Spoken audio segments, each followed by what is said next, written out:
And here we go.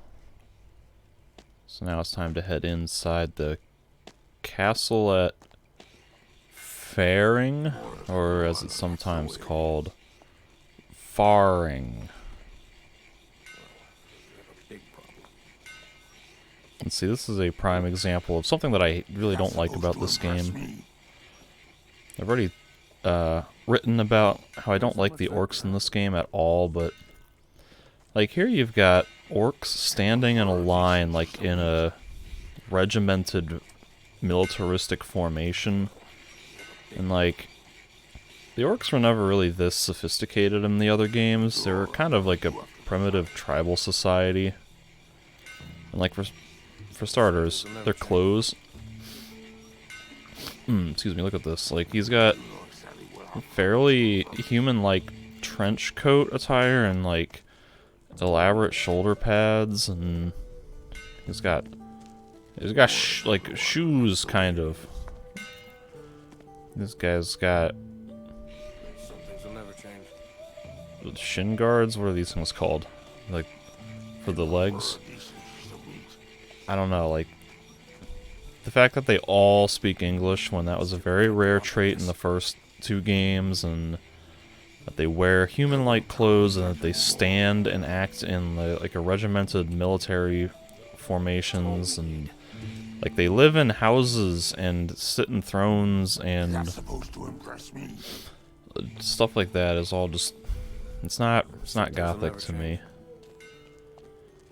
Also, kind of sucks that they pretty much all, I think every single orc in this game has the same voice actor. I don't know if there's any unique orcs anywhere, but so far every single orc has had the same voice actor.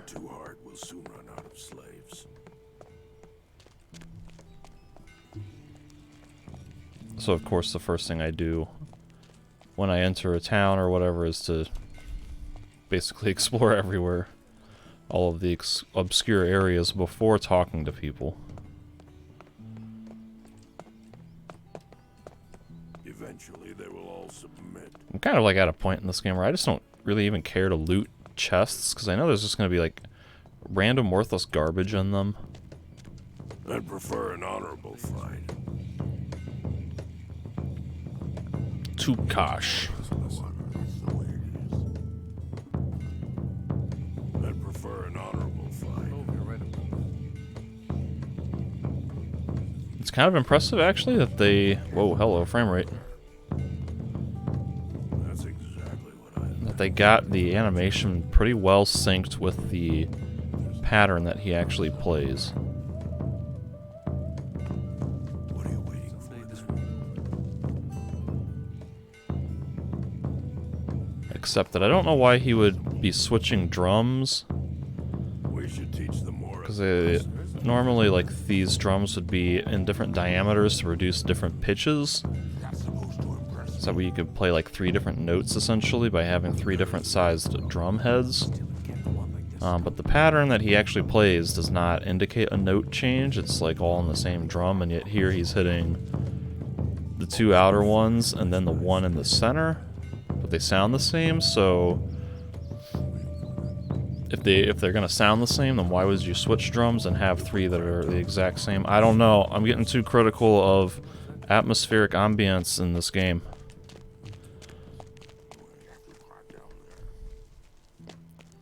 What are you waiting for then? Things will never change.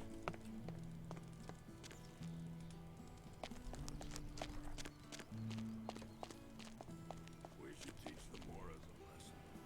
Also, I don't know why it is, but look at how far off the targeting the text is when you target something. Like longsword is in the window, and then halberd is on the chest when the weapon rack is right in front of my character. If we crack down too hard, I don't know why that is. slaves. That's always been that way. What the hell? Did I see that right? It looked like halberd. The text for the halberd is farther left than the round shield, which is Several feet further left. Oh my god. Every little thing. I'm gonna jump on the roof. I'm mad. Oh, hello. Stop! Not one step further! Doing mad parkour is what I was about to say. Oh god.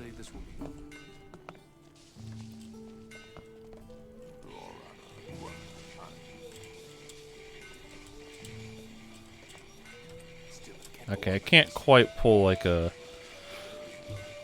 thing I did at the gate to Nordmar here. Burgosh. Luck turn. Uninteresting. I already know that. Lots of gold.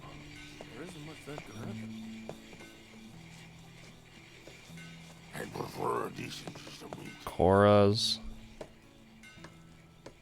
Man, I just don't really want to talk to these people because I have this feeling like they're all going to set me on stupid, boring, There's nothing dumb, menial quests that I don't want to do. But, like, that's the game. If I want to play the game, I have to do that stuff. Your Honor, you have to decide.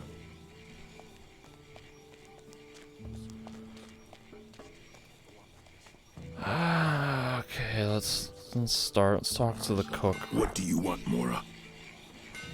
I guess I want to buy I want something. to buy something. No, I won't sell anything to you. That's What's fine. the I'll take problem? my business No elsewhere. problem. You are a Mora, and I don't sell to Moras. Why do I want to trade with this guy? Why am I willing to put forth any kind of effort to trade with him? Where our problems come from. In a world this size where I can instantly teleport anywhere across the map, I meet a random orc warrior. I guess he might not even be a warrior, a random orc chef in the castle who won't trade with me. At that point you say Supposed to impress you say what I said, and you say, I'll take my business elsewhere. You don't, like, voluntarily go through an elaborate chain of events to try to get one random orc whom you don't know anything about, you don't know what he has to sell, to get you to trade with you.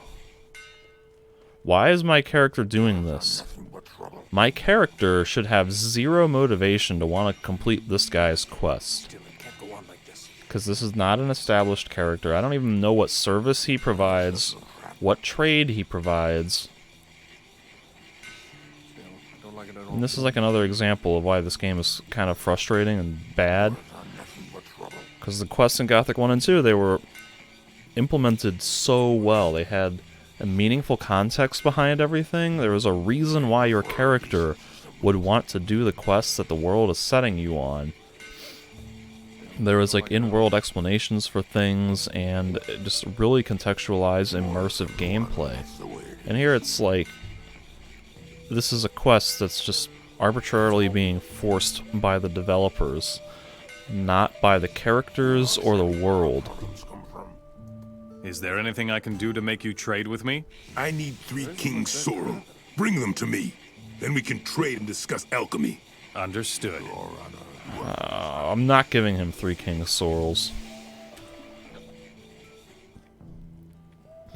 I need those. Those are important. If this is anything like Gothic 1 and 2, you use those to brew permanent stat potions, which I'm almost certainly going to learn at some point. So I don't want to give him 3... where is it? 3 King Sorrel to be able to presumably buy goods and learn skills that I could learn pretty much Here are your anywhere plans. else. You have shown that you have courage and are willing to help me. I will trade with you. You know exactly where our problems come from. Don't think I want to hear this. Yeah, I mean, this all looks kind of like garbage. I won't tolerate that anymore. I mean, Someday this will be over. he's got like a couple of decent potion recipes, but you can learn those anywhere, really. I'm pretty sure. What is he going to teach me about alchemy? Still, it can't go on like this. The same generic stuff that I can learn anywhere else. So really, the only reason I would want to do that quest is for the 1500 XP and the reputation with the orcs. And I do kind of want the, I do kind of want that XP because I need to level up. So I can get that mana regen and more powerful spells. But it's just, it's so stupid. How am I doing on XP anyway? I got 70 learning points, and I have 160 arcane knowledge. That's enough to get me up to 230. I need, what, 2 more level ups? 2 more level ups until I can get mana regen, I believe. Cause that need, where is it? It needs 250. And actually 1500 would put me pretty close to that, but there's no reason for me to get that here, so screw this guy, I don't care. I need a little refreshment. Mitch doesn't talk to me, screw him. Vigo! These guys... I'm sure you have something else to do. These mercenaries, they're all just like arena guys. They only exist in the world to fight in the arena. So one of these orcs here is probably gonna have me fight them. I don't know if it's Rojav or Tarek. Let's talk to the smith, Zakash. I want to trade with you. Only one. I don't care. Then down on the mountain near the hills are 3 trolls. The trolls are finished. Then you are indeed a great warrior. I would be honored if you carried my weapons. Okay. Show me your goods. What's he got? 26,000 bucks. He's got the same crappy generic inventory as anyone else. Why did I need to go risk my life fighting 3 trolls to get this crappy inventory? The guys at the very first town had like this same stock. I could buy all of this crap in the first town.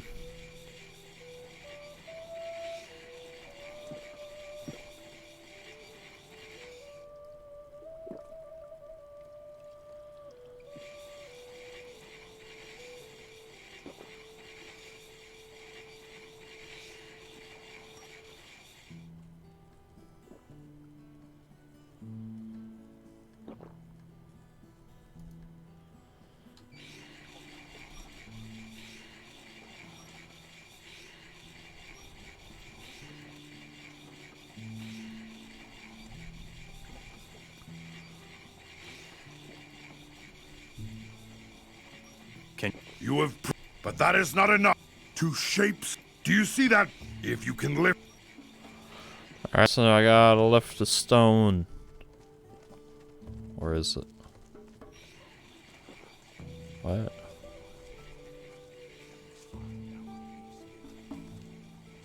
I gotta lift a stone. There it is. So I gotta lift that to be able to do the smithing, but obviously I'm not gonna have enough strength. What do you want, Mora? I guess I want to fight. I want to fight. Then find someone you can beat. Yo, What about you? I can beat Try it. anyone in Tarek this arranges castle. the fights. Go see him. Maybe I will. What do you want? I want to fight. I want to fight in the arena. My fighters don't fight against Moras. But humans fight in your arena. They have proven their strength and courage in the largest arenas in the world. Once you have accomplished what they have, you may fight here. Actually, you know what? Now that I think about it, Don't bother me. this guy, there's a couple of, this guy's voice sounds slightly different. Where'd he go? Tarek? Where did he go? Is this him? Where? I won't tolerate that anymore. I think it's the same voice actor that would just Someday like, this will be over. his voice is getting raspy and tired. from voicing all these lines from every single orc in the game. When will you let me fight? When you have won in the big arena in the desert. It is in Mor Asul, and only the best fighters leave it alive. Still, I don't like it at all. No. I'm not gonna do that. If it coincidentally happens, it happens, but I'm not going out of my way. What's wrong? You tell me. If you want to fight, if you don't... I'm not gonna drop everything I'm doing to go all the way over here. You see, I'm up here. I'm in Faring. I'm not coming all the way to Mor Asul to fight in their grand epic coliseum. Just to come back and fight in your crappy little hodunk, broke-ass looking, cheap, cobbled together piece of crap arena. There isn't much that can happen. That's what you always say. Some things will never change. Oh, hey man, what's up? I guess it's pretty late in your time, isn't it? It's about 7:40 p.m. my time. I'm guessing it's what, maybe 2 a.m. for you?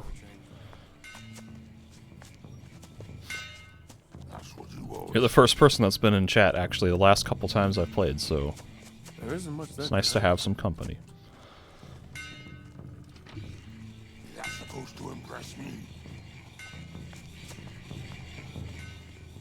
Some things will never change. I think I'm starting to run out of people that I haven't talked to yet. Have I talked to this guy? If you want to buy some... Show me your goods.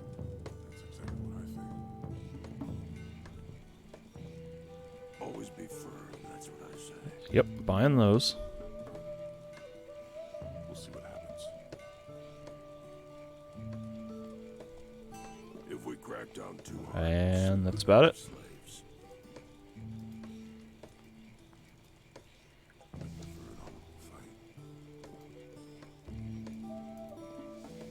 What are you waiting for then?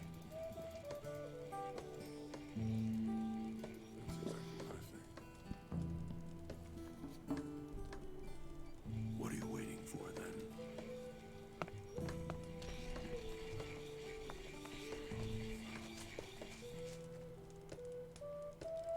We should teach the Moras a lesson. That's pretty hardcore if you were playing these games at 4. We'll see what happens. I don't think I would even understand what's happening if I were playing these games at 4.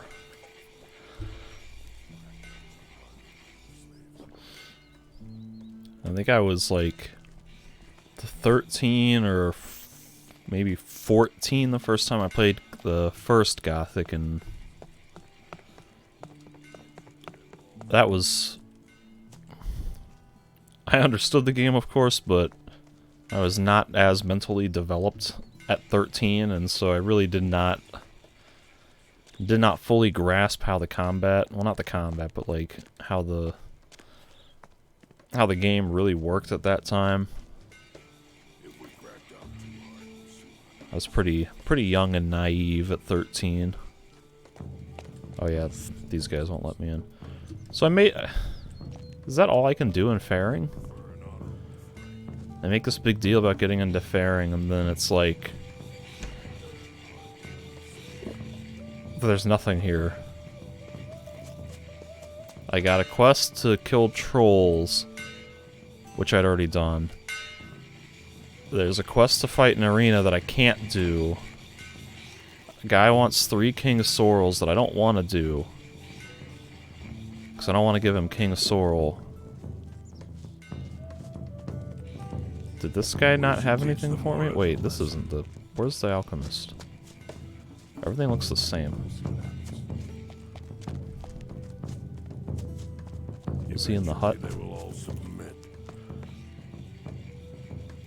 I want to get into the inner castle. No Mora may enter the inner castle. Orders from Khan. Why? Because you are bothering us. The war isn't over by a long shot, and no Mora may enter the castle before it is. Tell me about Waiting for then. Oh god, I don't care about any of these people. Urgosh. He's our shaman. He knows the powers of plants and magic. He won't want anything to do with you. He doesn't like Moras. How can I approach him? Ask him. He will put you to the test before he'll deal with you at all. We'll see what happens. Wow, that's helpful advice. Basically just told me to go talk to the guy. Tarok. Tarek is the arena master. The best orc warriors are fighting at the arena. You want to fight there? Then show him you're good enough. How? The Moras in Tarek's arena have won in many arenas throughout our realm. He will let you fight once you are good and ready. Zakosh. Many would like What? a weapon from What? Zakosh. His blades my are character strong just automatically and pick a sharp, dialogue just option? as strong as his pride. Meaning what? He only gives his weapons to warriors he deems worthy of wielding them. Many a warrior needs to do great deeds before he is allowed to bear Zakosh's weapons. Okay. Yeah, but Zakosh's weapons are kind of the same as like everyone else's. Someday this will be His best weapon is a generic longsword, man. Down there. it gets worse. The Moras have no honor, that's the way. Like that's not great weaponry. It's kind of generic. I don't know if you're right about that. That's what I think you right want. now I have alternative AI off. Yeah, it's off right now, but I kind of go back and forth on it. Sometimes I turn it on, sometimes I turn it off. Kind of just depends on how I feel. You see, I switched the difficulty down to easy because I was getting kind of annoyed fighting everything, and this game's combat is obviously not its main selling point, and so I just didn't want to struggle with kind of a broken combat system. You know, I think like exploring the world and to a certain degree completing its quests is kind of its main appeal, and then the combat is kind of just, it's there. It's like it's almost in the way of that, and so I just kind of turned that difficulty down to easy so I didn't have to struggle and get frustrated as much. I think like typically though against human opponents I like to have alternative AI off so that I can kind of spam attacks on them just for simplicity, and then against creatures and wild animals turn it on so that way they don't do the same thing to me.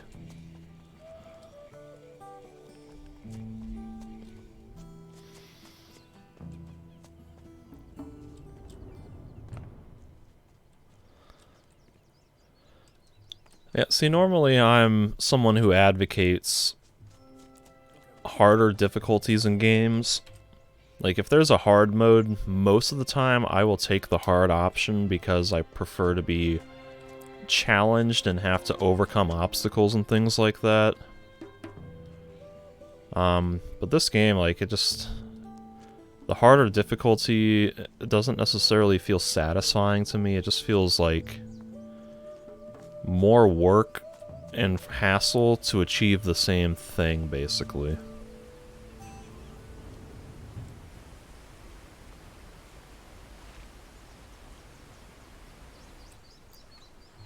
And I guess especially since I've already played this game, like, twice or 1.5 times before, you know, I don't really feel like I have to prove anything to myself or anyone else really by playing in hard mode. I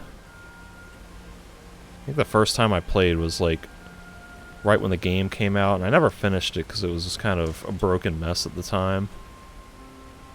So I was really only half of a playthrough.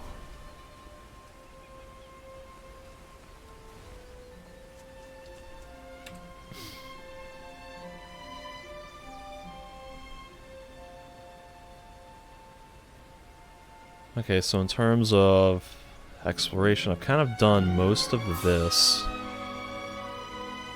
Have not been to Vanguard yet. I do have the teleport rune. I could also head towards Sildon, Geldern, and Trellis.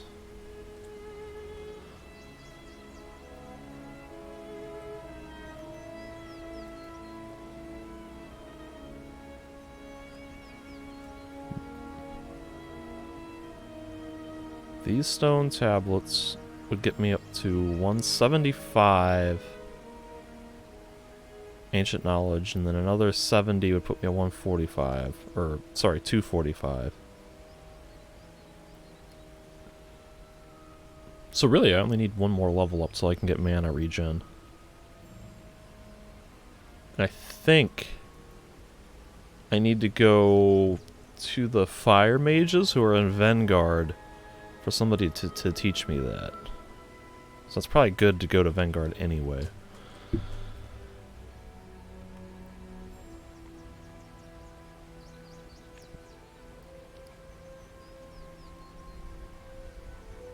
Yeah, according to the patch notes for the alternative AI, I know there's...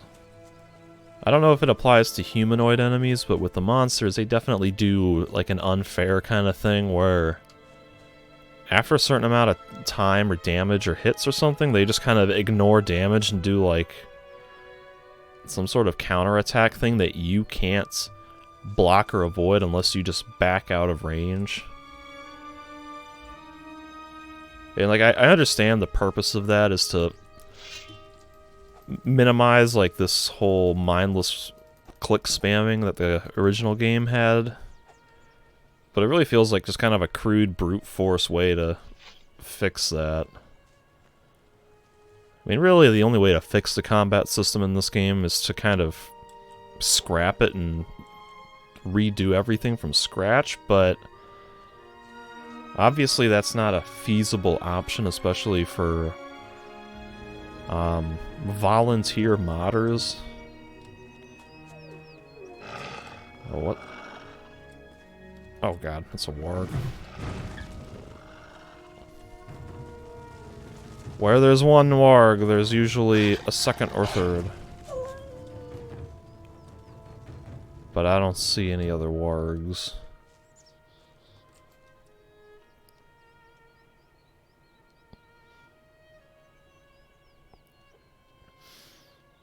Okay, so they don't get staggered when you attack during that. But then I think that same principle kind of also applies where like their attack can't be interrupted and they get the hyper armor or whatever the term is. And I think like I forget how long ago it was that I was playing with it, but I had it turned on for a while and it kind of felt to me like with it on, the combat was basically like, you know, get 2 or 3 attacks in and then kind of back up, avoid an attack, attack 2 or 3 times, back up. Basically trying to avoid being in range of that sort of counterattack.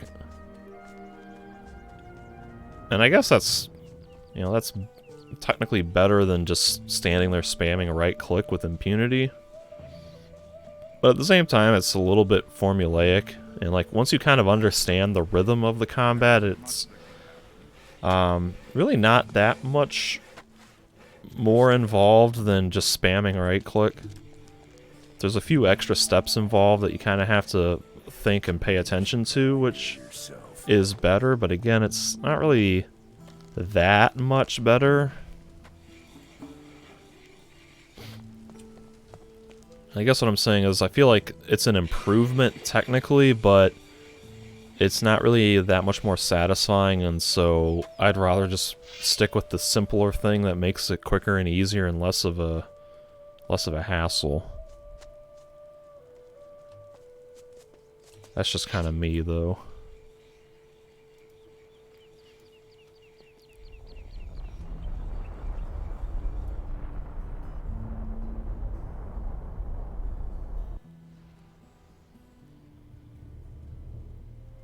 Okay, so I just warped into Vanguard. And here's one of the sort of cooler, not cool, but more salient songs in the soundtrack. This really sad string minor rendition of the Gothic theme.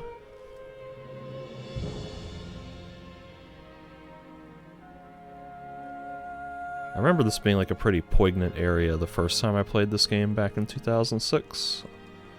So we'll see if that holds up and if it's still as enjoyable.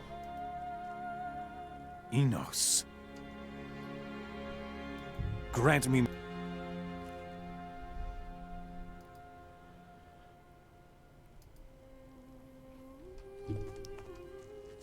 Someone finally made it. We have been waiting for a sign from outside for so long. Welcome, stranger. Yeah, your teleport rune was in a dank cave. No one even had to fight the demon to get it. I just wandered in and found it. What's going on here? What's going on here? The King's protective barrier sealed the orcs in here with us. The orcs have captured half the city. We need help. This fire chalice must be taken to Charybdo, the highest-ranking fire mage in the King's castle. Someone must break through the orcs' position and reach the castle. Oh. You mean I didn't warp right into the castle? Why does the teleport rune not take you to the castle? Is there like another rune to get to the castle that somebody doesn't have?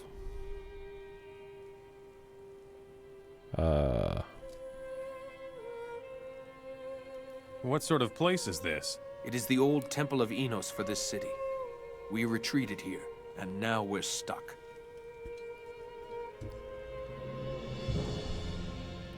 That was exciting. I have to Exciting get dialogue. to the king. There is a whole garrison of orc warriors between here and the castle. Only a madman would try to make his way through the city to the castle. Just tell me how to get to the castle. When you leave the temple, look south. The high walls and towers are part of the king's castle. But to get there, you have to pass through the orc-infested city, stranger. Stranger, what are you buying? I'll buy it. It's a high price. What is so important about this fire chalice? You're asking me? All I know is that the fire mages are crazy for the things. Give me the fire chalice. All right, but be careful with it. Don't let them take it from you. It is extraordinarily valuable. What can be done against the orcs' superior numbers? Absolutely nothing. They're dug into the streets like ticks. They're led by 5 commanders who occupy the most important positions in the city. The commanders would have to be eliminated before we stand any chance at all of reconquering the city.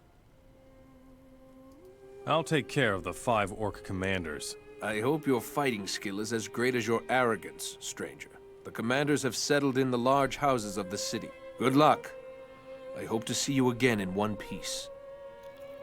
So I think this quest, this gameplay element here where you arrive in Vanguard and sort of have to fight your way through the orc-infested city to get to the castle is a bit like going to the Valley of Mines in Gothic 2, in Chapter 2, where it's like, I think it's supposed to be this daunting challenge, but in reality it's like, I can almost guarantee you I can just wipe this entire town out with Fireball, and the only limitation would be just running out of mana and needing to chug potions.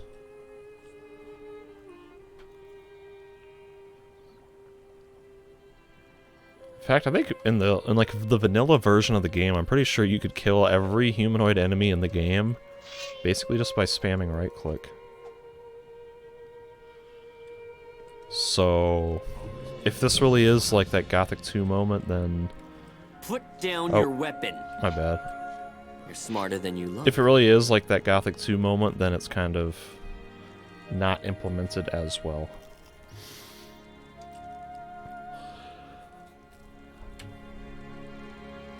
As for Gothic's popularity in Germany, Poland, and Russia, I definitely have gotten that impression over the years.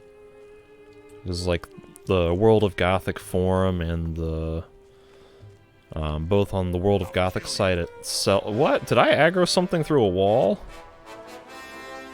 Hold on. I apparently have to kill an orc. I'll show you. That's the way.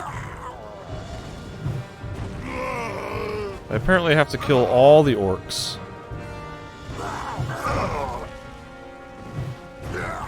I just wanted to go look in a room, and now I have to fight every orc in the country.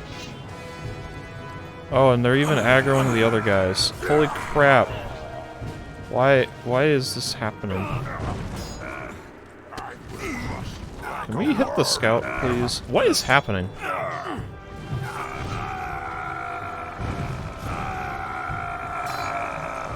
Oh my god, I've literally aggroed like the entire area by walking into a room of this fortress. This is terrible. Am I gonna aggro, or am I gonna hit all of the rebels if I use Flame Wave? I'm gonna do it. What's the worst that could happen? Stop right there, Mora. Okay, I don't think it aggroed.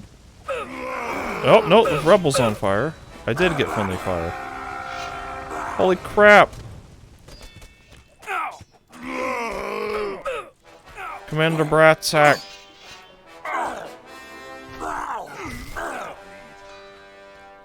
Can you stop attacking? Thank you. Oh god. There's so many orcs! Oh my god!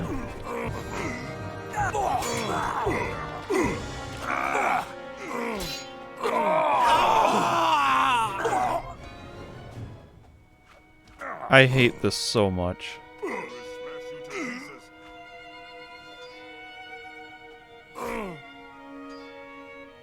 I am like in shock and disbelief at how much crap just happened right here. I walked into that little room over there and some orc like saw me through a window, and then suddenly I'm fighting an entire army that's stationed like 30 feet from the entrance to this fortress where the rebels are holding up. And like this, why this doesn't even make logic in the sense of the world, because there's dozens and dozens of orcs camping literally right outside this fortress in plain view of the rebels. There's like, what, a half dozen rebels held up in here? Why don't the orcs just storm in here and kill them? What is stopping the orcs from coming in here and just wiping these rebels out? And for that matter, why do the orcs only aggro me and not these other NPCs that are just standing here? I win again. Oh my goodness.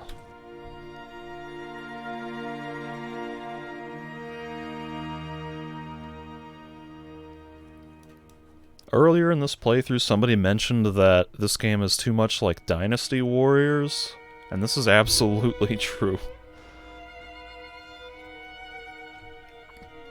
It's kind of like how Dark Souls, the combat system in Dark Souls is kind of... it's based around like one-on-one duels. Like, oh god, I'm way back here. Someday this will be over.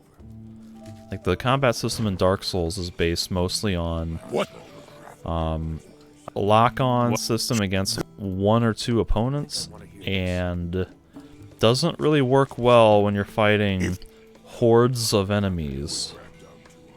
Oh wait, now this guy doesn't have the stone tablets. Did I already buy them?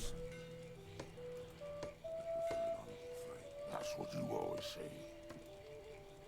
As if we didn't already have enough more. What is happening? Still, it can't go on like this.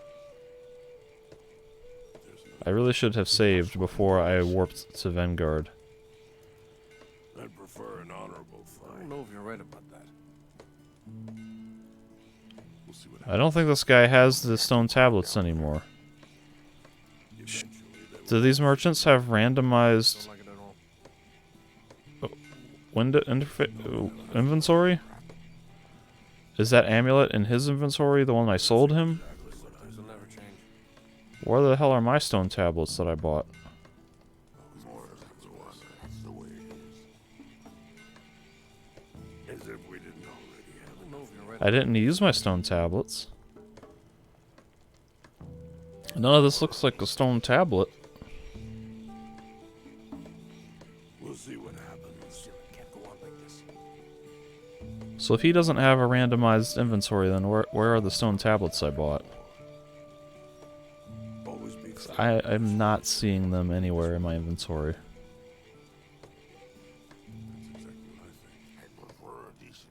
They should be in this window, right? Eventually they will all submit. One of these two? None of this looks like a stone tablet. Always be firm. That's what I say.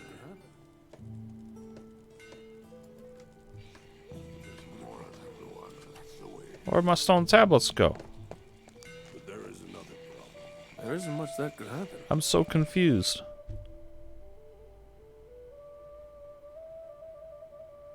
He's got like a random amulet in his inventory. And I sold him an amulet to buy the tablets.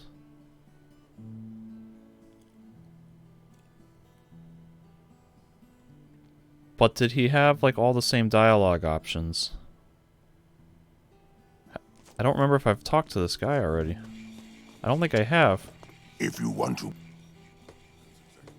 I don't know, I haven't talked to this guy. Yo, he does have randomized inventory. He's got one stone tablet here. Oh man, this pisses me off so much. If we crack down too hard, we'll soon run out of slaves. Always be firm, that's what I say. Not only is the loot that you get from chests and things randomized, even the merchants have randomized loot. This guy had 3 stone tablets.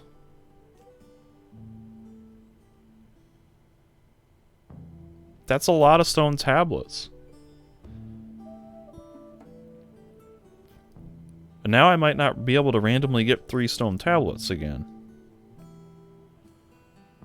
We should teach them more as a lesson. I got screwed by random number If you want- generation.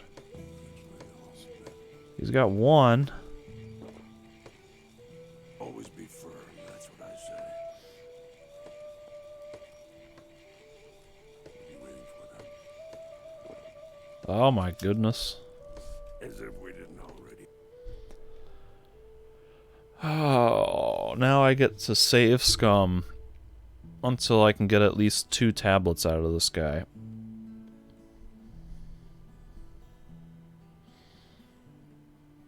You're breaking my balls, Gothic 3.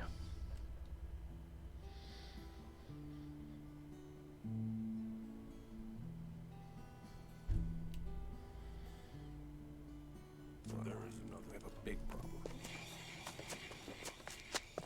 if the more is how to honor, that's the way it is. Here we go. There's 2. That's all I need. As if we didn't already have. I don't know if you're right. Just to save me a level up. This Mage's Staff would be kind of nice, but I don't have the magic staff ability, so... If we crack down Screw it. too hard, we'll soon run out of slaves. You know exactly where our problems come from.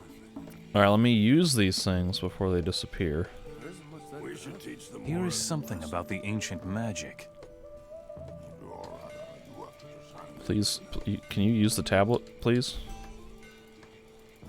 What the If we hell? crack down too hard, What? we'll soon run out of slaves. Why won't you use the tablet? I'm clicking on it, and he won't... There isn't much that could happen. Ah... Something about the history of the ancient culture. Why did I have to drag that onto the hotbar? That's exactly what I think. I prefer a decent system. Okay. Save. And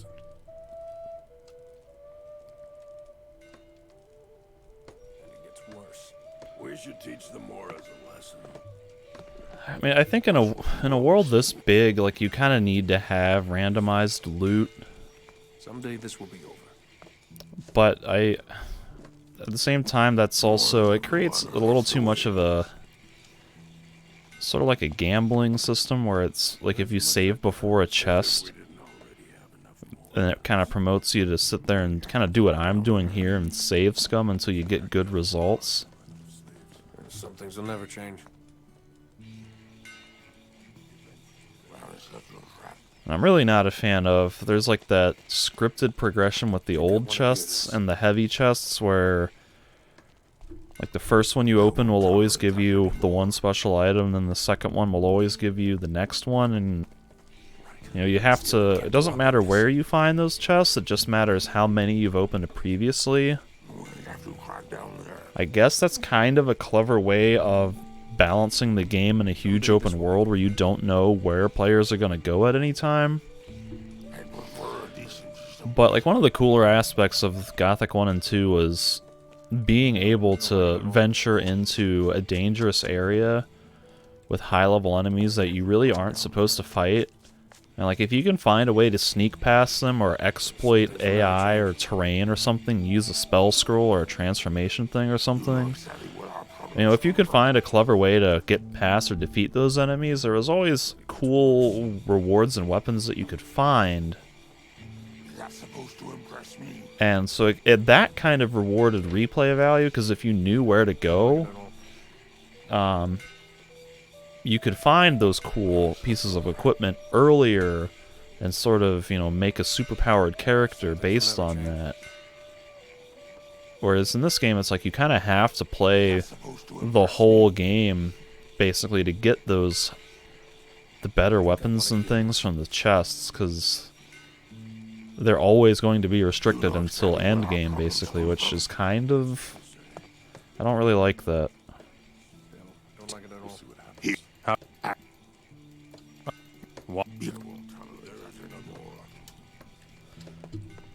And now I gotta remember what else I didn't do in here. At some point, I think I talked to maybe one other person. There wasn't really anything I could do in here. There isn't much that could happen. I think the blacksmith was the only guy I did anything with.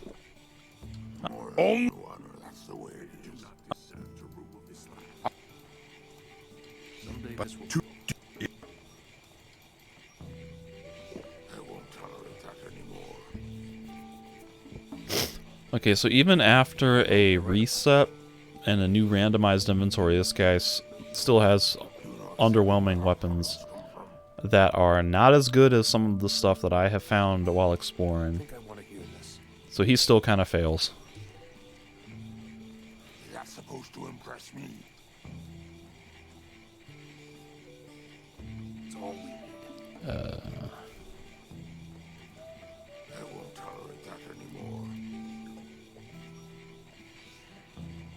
It's worse. Yeah, I think like that would be a good compromise, would be to have a good balance of the hand-placed loot and like randomized and scripted loot progression. And I think there's some hand-placed loot in this game, but it's really not as much as I feel like it should be. I mean, again, with a world this big, I'm sure they just didn't have the time or resources or manpower or whatever to be able to flesh the world out with unique hand-placed loot everywhere. Still, I don't like it at all. But going from Gothic 1 and 2 to Gothic 3 is kind of disappointing.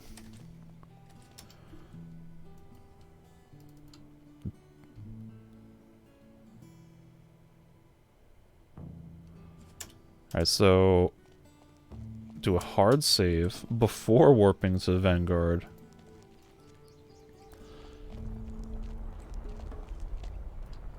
Vanguard, the city where you aggro an entire army of orcs by appearing on a window. What? What?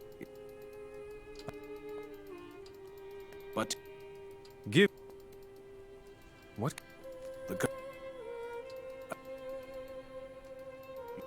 Alright, so let's actually take inventory here. We got 1 guy, 2, 3, 4, 5, 6, 7. We got 7 rebels here. Possibly more? Is there any in here?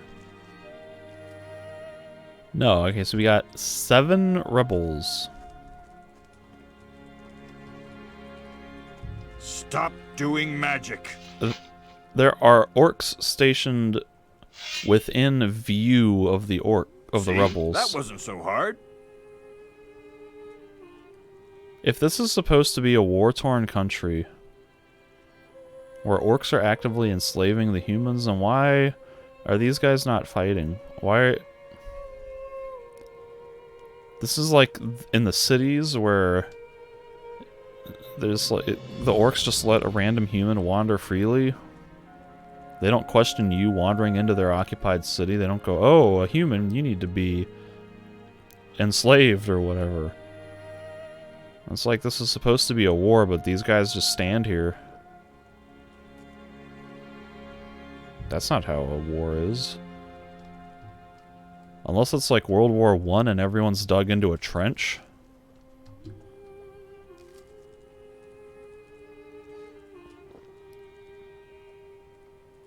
There's so many orcs here. They could easily slaughter this small ragtag group of rebels. Stop doing magic. Yo, there's orcs over here. And you guys are getting mad at me about wanting to get a fireball out to shoot them? Give me a break. Chill out. I'll chop you to pieces. Alright, let's bring on every orc in the country.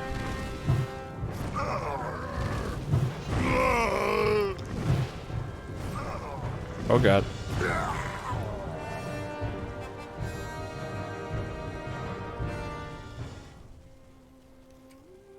I'd very much like to be able to sleep in a bed. I'll kill you. Not like that. Stop right there, Mora.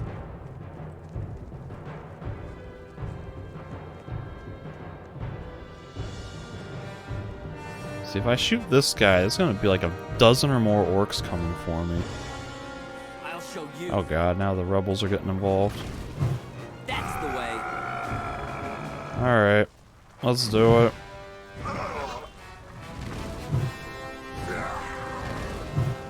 Kill all the orcs. Oh, you're about to get fireballed, buddy. Maybe not. Can we target the orc? Target the orc. Target the orc. Thank you. Alright, buddy. Go. What? No, don't go. What are you doing? Your head is mine. Why are you charging headfirst into orc territory and leaving your base? You guys were completely... Oh god, there's so many orcs. What the hell? These characters are stupid. That guy should have had no desire to go charging into orc territory. He should have been like, yo, I'm getting away from these guys. But instead, because the AI is stupid, he says, I'm going to go charging head first to fight orcs. Because I see an orc. Oh, the stupid thing is in my way. How many fireballs do I have to waste to do that? I'll tear you apart.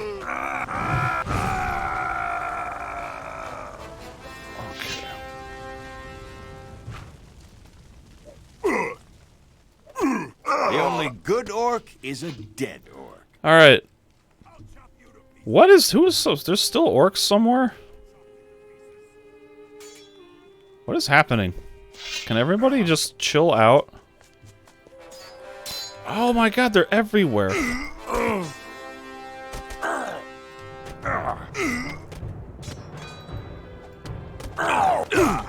about to die. Can we not fight? I just want to run away. Run away. Run away. Thank you.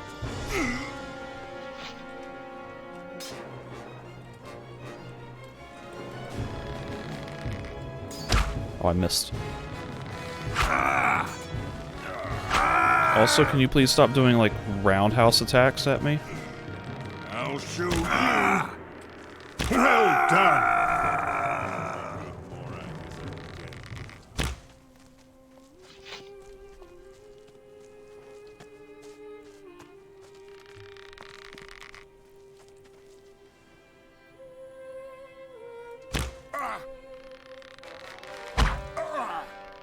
Oh my god! There's always so many orcs.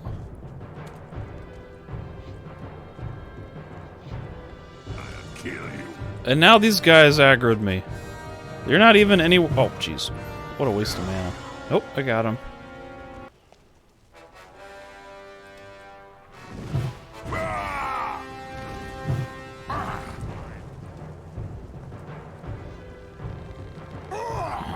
Burn, you bastard. Oh, God.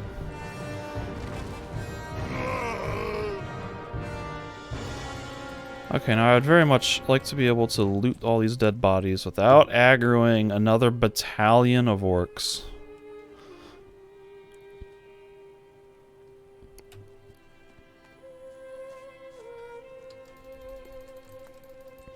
Who was this guy? Was he just generic rebel?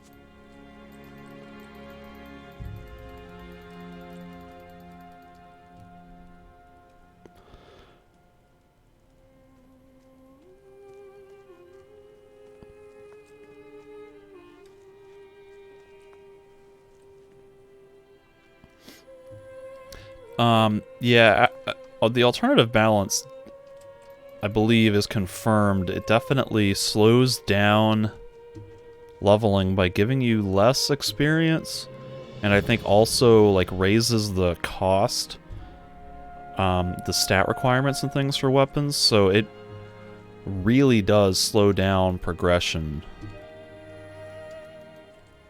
Like, they say that was supposed to be a design element to Oh. That's supposed to be a design element to... Oh, God. Just leave me alone. It was supposed to be a design element to sort of force greater degree of specialization and make character development and progression meaningful. But I think in practice, it just slows it down to such a degree that it, like you're saying, it does make leveling up feel kind of unrewarding.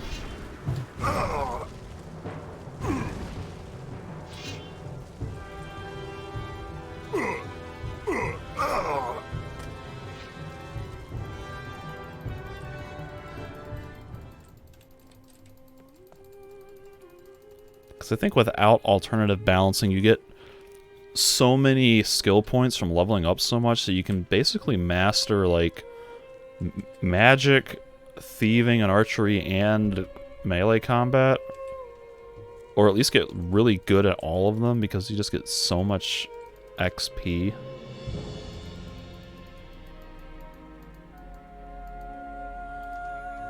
Alright, I'm warping my ass out of here. Wait a minute, that's not what I want.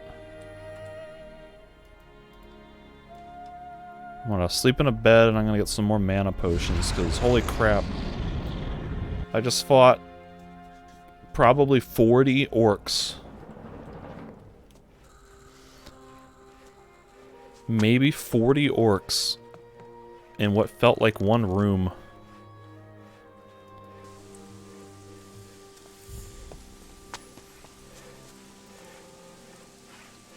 That was way too many orcs.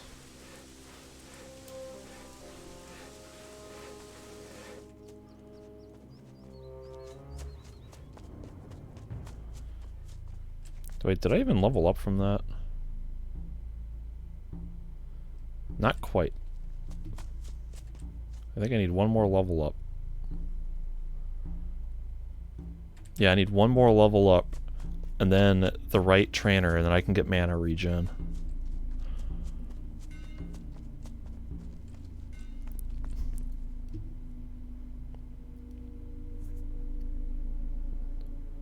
Show. You got 4 mana potions, and they cost 250 gold. Holy crap. Why is everything so expensive?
I forgot that there's a merchant in here who will buy silver, or maybe gold and silver stuff at a good price. So let me go do that.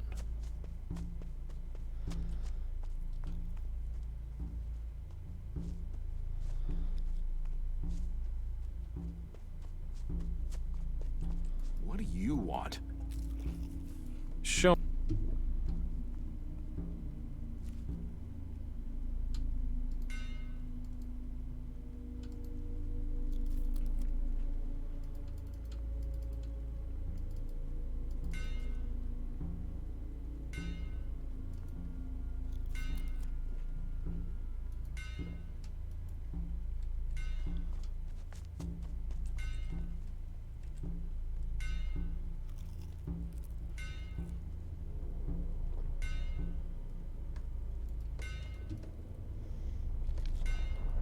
Trying to think of who else has mana potions that I can buy.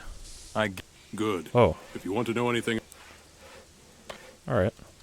Wait. You don't have goods.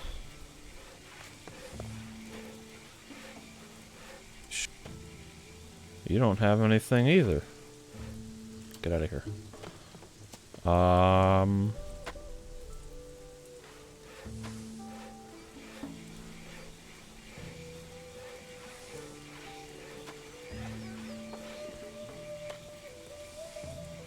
I don't know. That might be about it.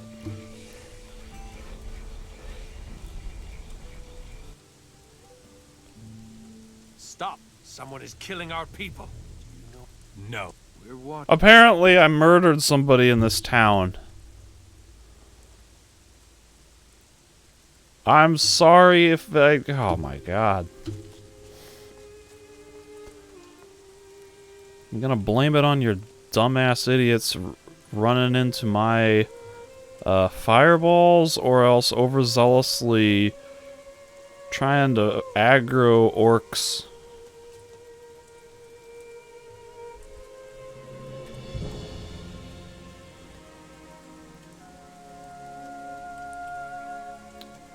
But seriously, like,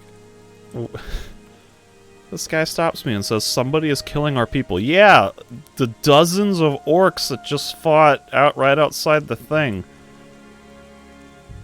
You just had a whole bunch of people die in a massive battle. I don't even know how many people died. 1? 2?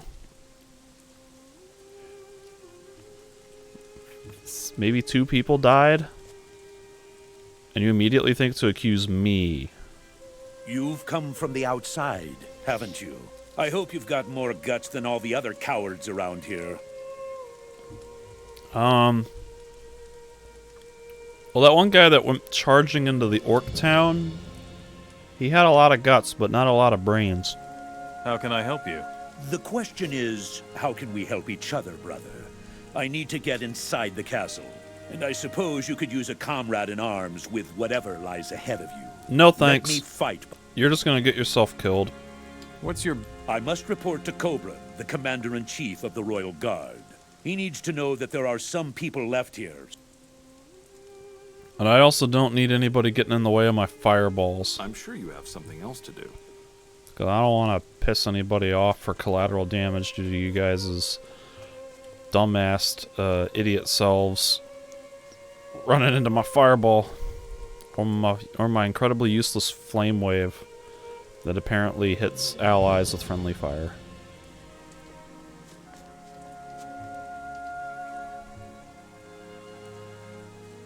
Too hard. Too hard.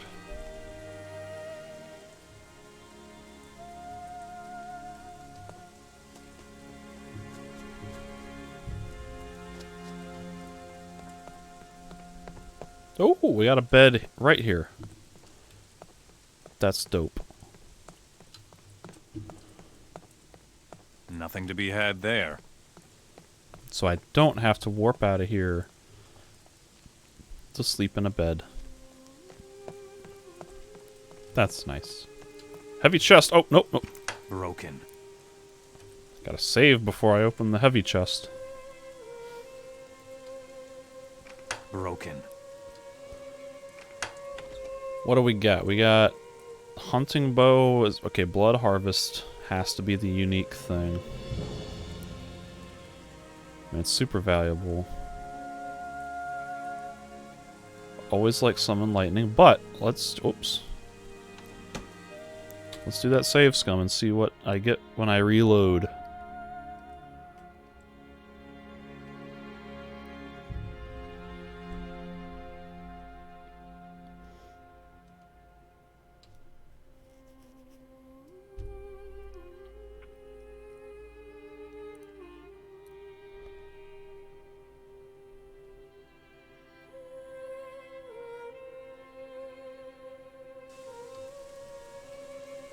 Broken.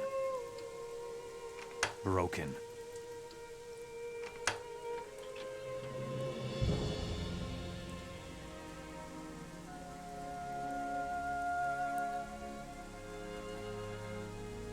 I kind of like the open lock spell, but everything else is kind of mediocre.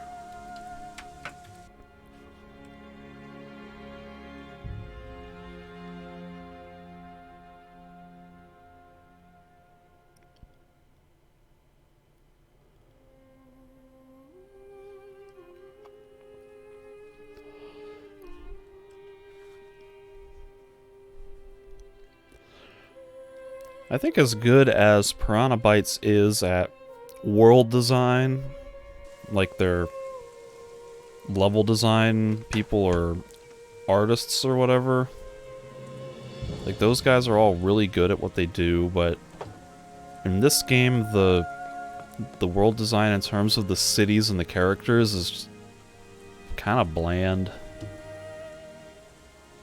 So you go from Gothic 1 and 2 where every town or outpost or camp or whatever,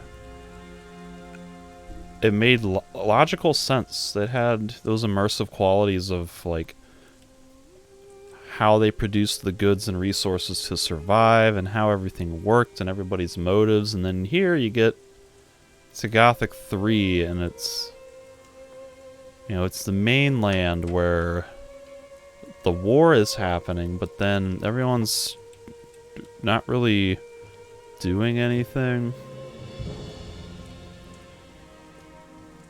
You know, you don't really see a war happening because the orcs don't really care, the humans don't really care. And the towns are, like you say, they're kind of just small villages. There's not really like cities. I mean, hell, Faring is probably less populated than Corinus from Gothic 2. Hell, even the old camp from Gothic 1. Montera is not bad, but it's like a fraction of the size of the old camp.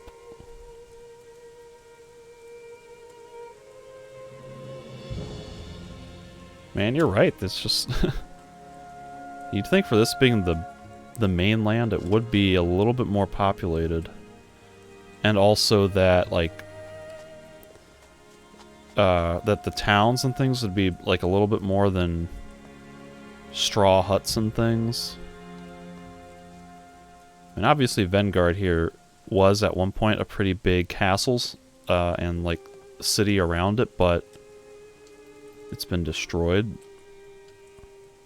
So far, every other city I've been to really has been kind of small and not much in the way of characters or like a logical, immersive reason for why that city exists and the place that it exists and why the people live there and where they get their food from and what goes into producing the goods and resources to survive and so on. Oh, here we go.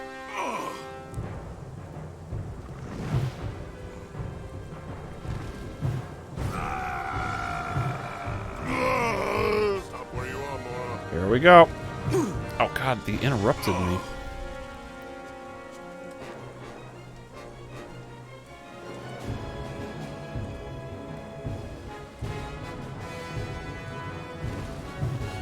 He definitely dodged behind a brick wall.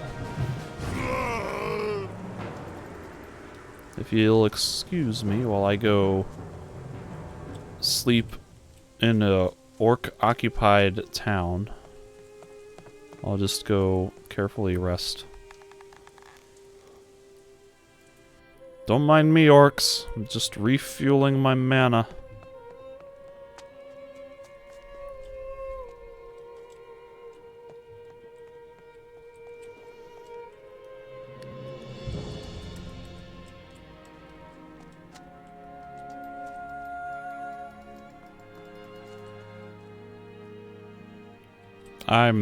I am 100% positive that they imagined bigger than they actually pulled off with this game. This definitely is like a case of Piranha Bytes biting off more than they could chew. Because it really seems like they had this grand vision for like epic quest, like kind of almost Lord of the Rings style, with hints of Oblivion and so on. I guess Morrowind, because Oblivion was still in development when this game was being developed, but you know, they clearly had a grand epic vision for this game, and I think just didn't have the time or resources to pull it off.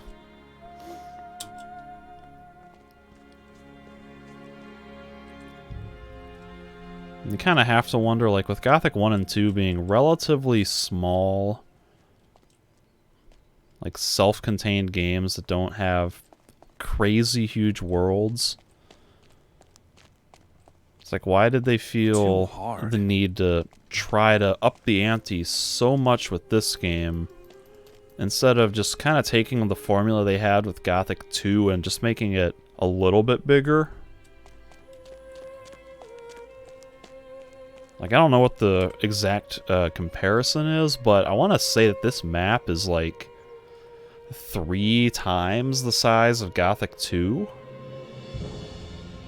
Maybe 4 or 5 times as big. Like, if you take all of the maps from Gothic 2 and combine them together, I think this world is still 3 to 5 times bigger.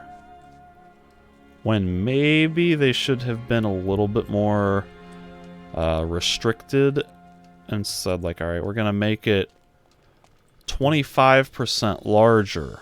So it's going to be bigger. We're going to make it more complex and more dynamic. But still, like, you know, giving themselves a much more reasonable goal. Because with Gothic 3, it's like they had a wonderful formula with the first two games, and then they just said, alright, let's change everything. And you get fans like me going, no, don't change it. I liked those games. Almost everything you changed in Gothic 3 kind of is for the worse.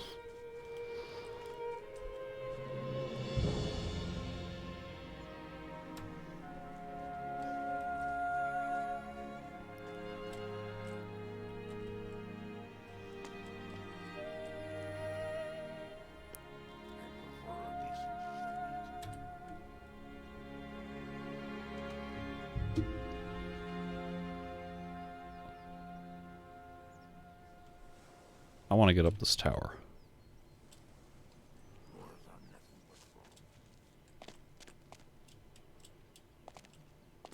Oh god, nope, nope. I fell. Is there actually like a... I don't think there's an actual staircase to get up there.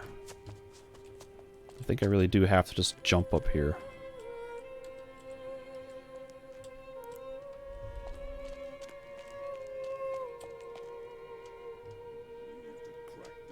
Okay, it looks like there's maybe a casket or something down there, but I really hope there's something up here. I'm gonna be disappointed if there's... What? Am I about to get blasted by the barrier? I can't even walk up these steps. What is happening? The barrier won't let me up these steps.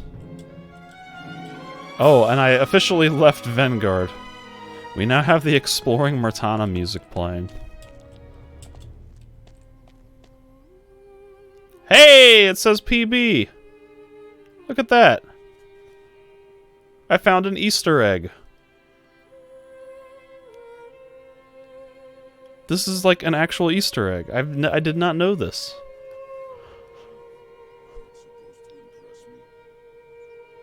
That's really cool.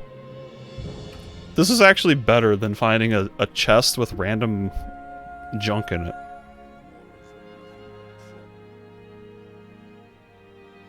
Like, this is the most rewarding discovery I've had in like 15, 18 hours of playing this game, is finding the words PB in stone on the top of a tower.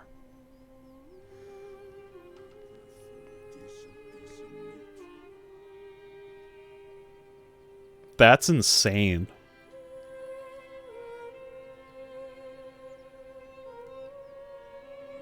Also, what happened to my health? Did I get actually zapped by the barrier and it just didn't show me getting zapped?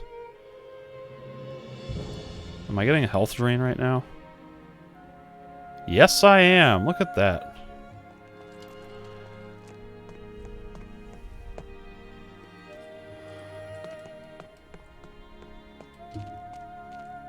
That was really cool. I'm glad I found that.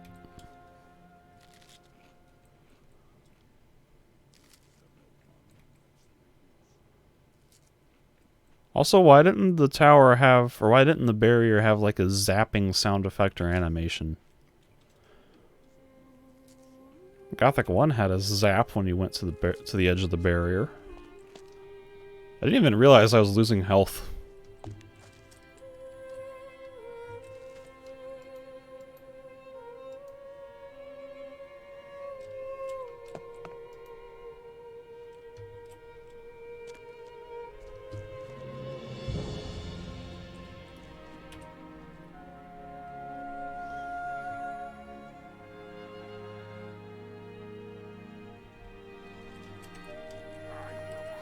This is a bad idea.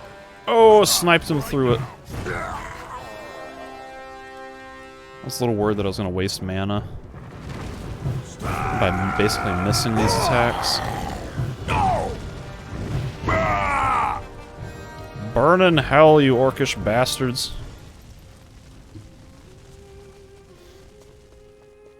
Also, I kind of don't like the fact that in Gothic 3, They give you like the role-playing decision to support the orcs. Normally, I'm all for those sorts of role-playing decisions in RPGs, but... Whoa, what the hell? But the orcs, like in the first 2 games, they were the clear villain of the series. They're like the forces of evil, and you spend 2 games trying to stop them, basically, from taking over Khorinis. And then suddenly in Gothic 3, what is your character's motivation to suddenly want to help the orcs enslave or wipe out humanity?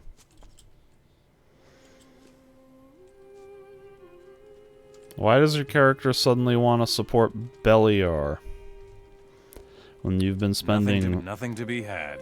2 games trying to stop Beliar? Like, that just doesn't make lore sense to me, and that's almost like PB just did not, almost like they just didn't care about the story from the first 2 games. They're just like, we're just gonna make a new game, and we're gonna set it in the Gothic world because that's what we're known for. Stop right there, Nora. So that just doesn't make sense.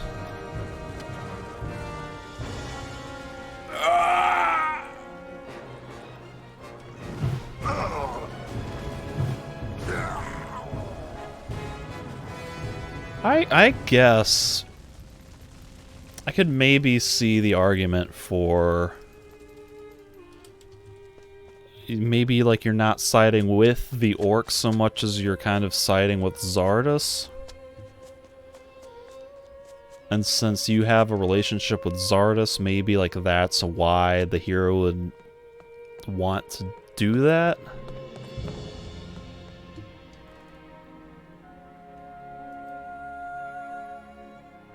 I can kind of see that that logic.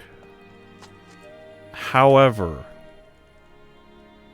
I'm not sure that the motivation would make sense at the start of the game, because right from the beginning, you kind of have the choice to side with the orcs or the rebels. And so, like, Cape Dun, you can wipe out Cape Dun, or sorry, you can wipe out Reddick for the orcs in Cape Dun before you've even had a chance to talk to Xardus or really ascertain the situation of what's going on here. So I think from a narrative standpoint, it would make more sense if you would have the opportunity to meet Xardus and talk to Xardus. Oh god, he got me. I'm about to die. He got me with a homing ice bolt.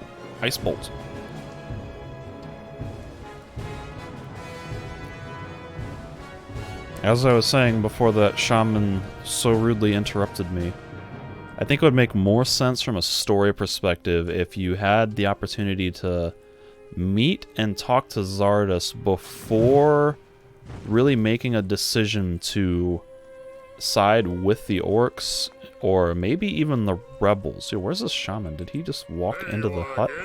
Come here. What is happening?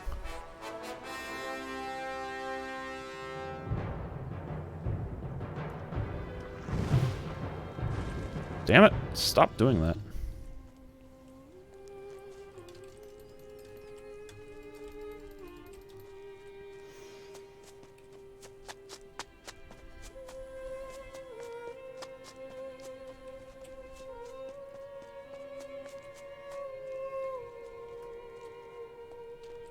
I don't even remember what Xardus' motives are for siding with the orcs in this game. It's been so long since I've played. Why did he do that? If someone can let me know. I know I'll find out at some point, but that's like dozens of hours down the road in this game, and I kind of want to know now.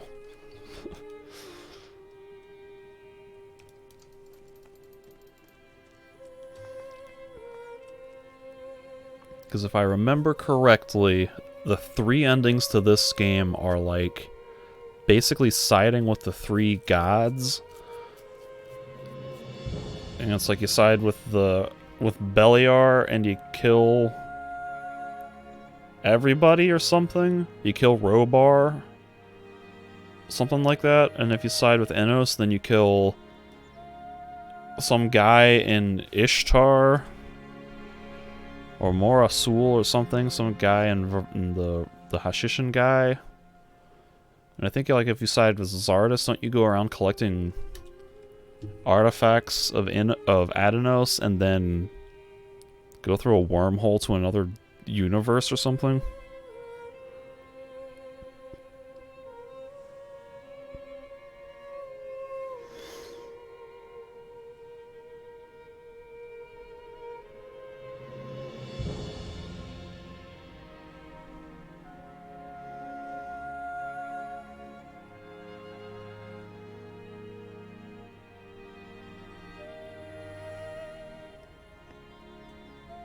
Okay, so Zardos wants to wipe out the artifacts of the gods. Specifically the artifacts of Enos to remove divine influence from the world. He wants to banish the gods and finish the war between the orcs and the humans. So he wipes out the rune magic, effectively quelling the paladins and the fire mages' ability to fight the war, and enables the orcs to basically win or get to a stalemate.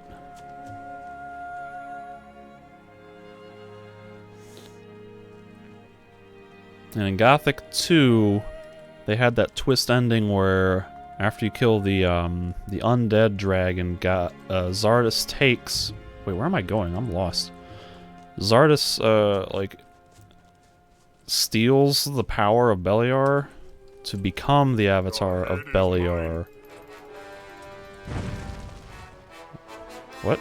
Something's shooting fireball at me. So in Gothic 2, Zardos already had this plan in mind.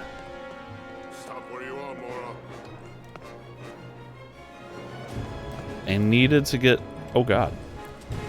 Oh! I needed to get divine power, like, by getting, becoming the what the hell? Cast a spell. He needed to get, like, the power of Beliar, or maybe just the power of a god to do all of that.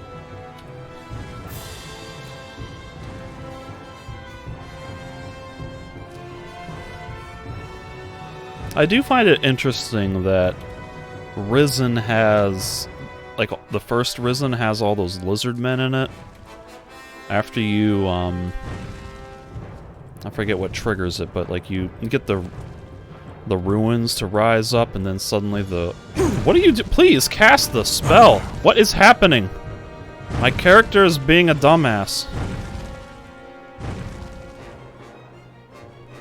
Risen has the lizard men, which is kind of similar to what happens in Gothic 2. It's like the lizard men are kind of Beliar's army of darkness or something, along with the dragons. So it's kind of interesting that in Risen, the Titan Lords or whatever use lizard men as their henchmen too.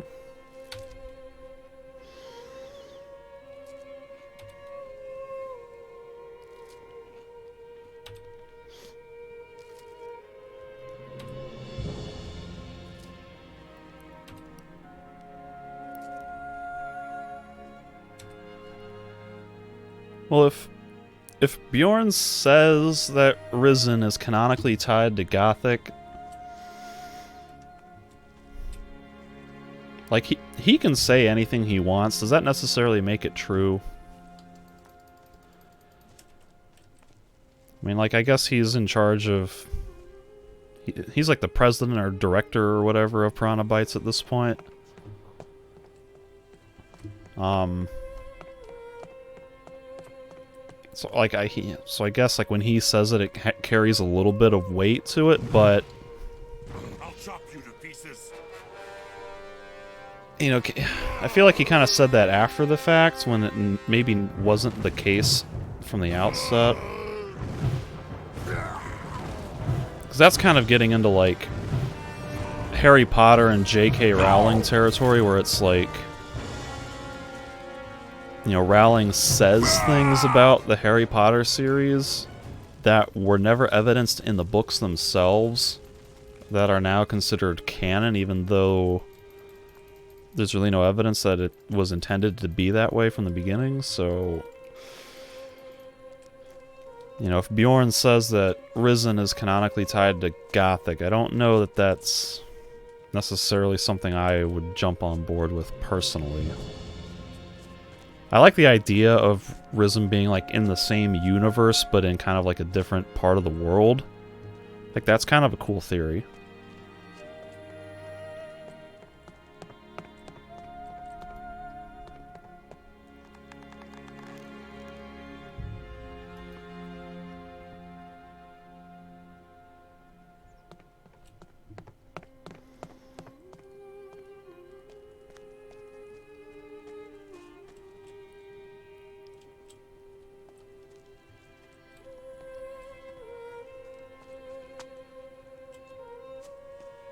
Well, if it was supposed to be like a direct, like a spiritual successor that's actually tied to Gothic, then, like, if that was their intention from the beginning, then I feel like it wasn't very clear. Because I feel like everybody always just kind of assumed that it was a completely unrelated spin-off, and that any similarities to Gothic was just kind of like a fan service nod.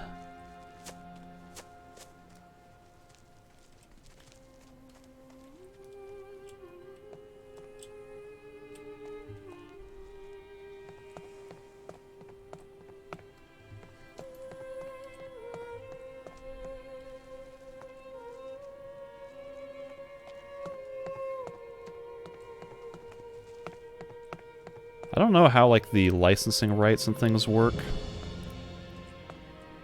Because it's possible that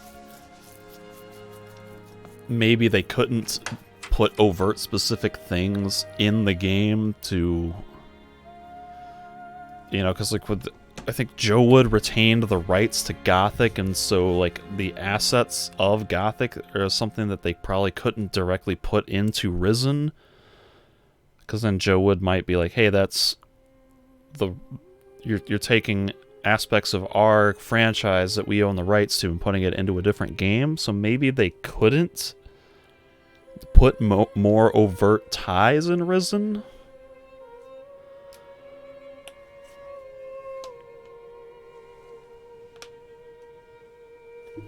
I'm trying to think, like, what's the evidence in Risen, in the first Risen at least, that would tie it to Gothic? Because I only played Risen once, and that was 10 years ago. I really don't remember much about it. But I really only remember, like, sort of obtuse references here and there that I thought were just, like, you know, Easter eggs or fan service. Like, sort of a wink-wink to the fans.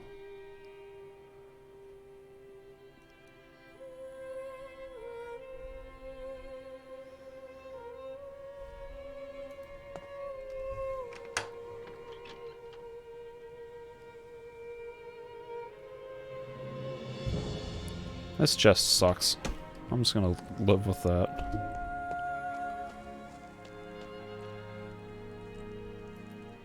Too hard.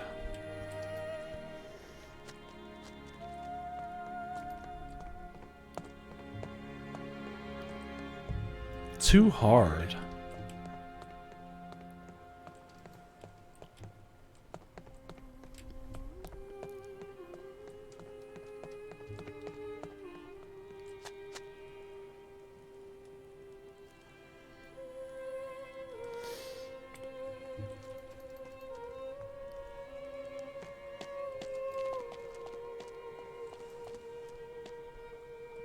Here it says something about alchemy.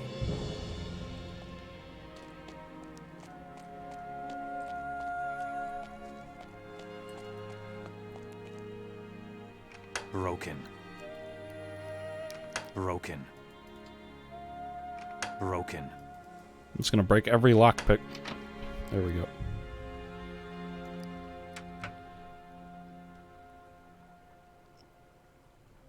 Okay, well, a mage that drove the gods from the world, that seems pretty on the nose. Oh, hello. What? Oh, here comes everyone.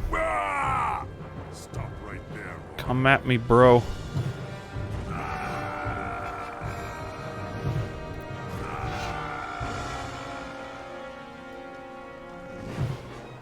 Where's everybody else going? Are they taking, like, some long, circuitous route? Why aren't they just coming down the steps? Did their pathfinding get confused? I will crush you. Oh, who am I targeting? What is happening?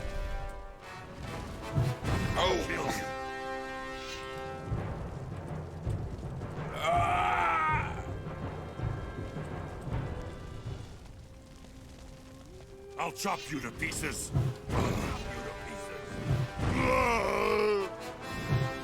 Commander Kruzgat!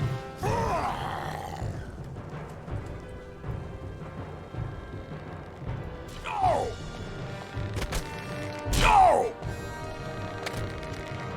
No! Oh, I'm stuck up against the wall.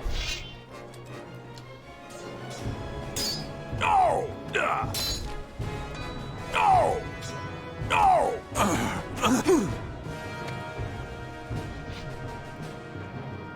Please draw a weapon, thank you. Ah!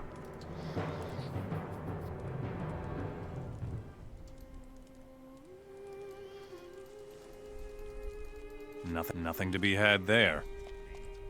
Yeah, they actually said Corinus in Risen 2 manual. That's that's surprising. Stop right there, Mora.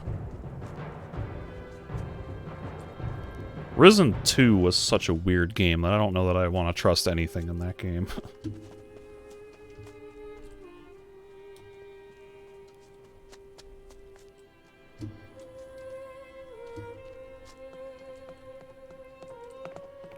Risen 2 is like Piranha Bytes got bored and said, let's make a pirate game. Why not? You're like, okay.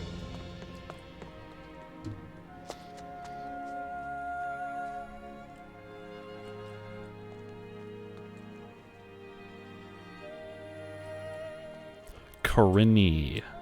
Corini?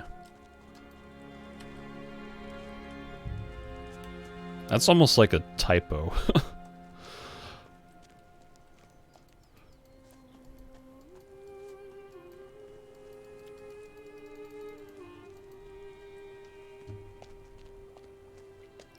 Now you're going to bleed.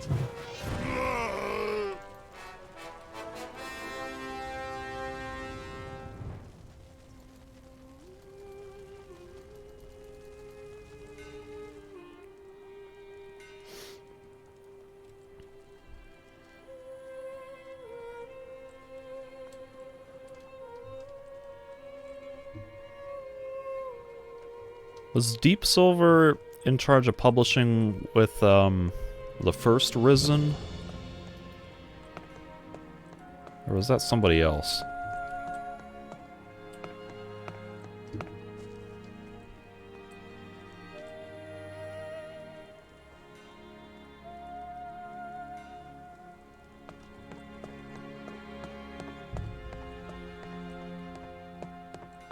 Too hard.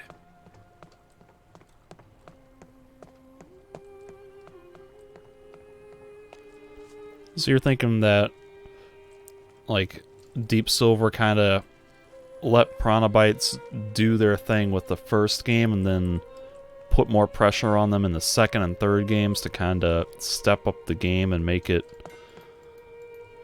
like, bigger or better? Or a certain marketing thing.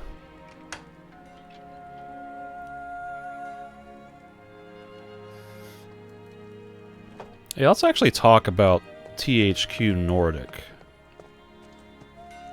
'Cause I think there's like a... it seems to be an opinion among Gothic fans that THQ Nordic is gonna sort of streamline and maybe make the Piranha Bytes games a little mainstream or something like that. That they won't be the same now that they have THQ Nordic behind them. I don't really know much about THQ Nordic, but I kind of want to be optimistic that with that kind of budget and backing, that Piranha Bytes would have a little bit more resources and things to make a better, more polished game.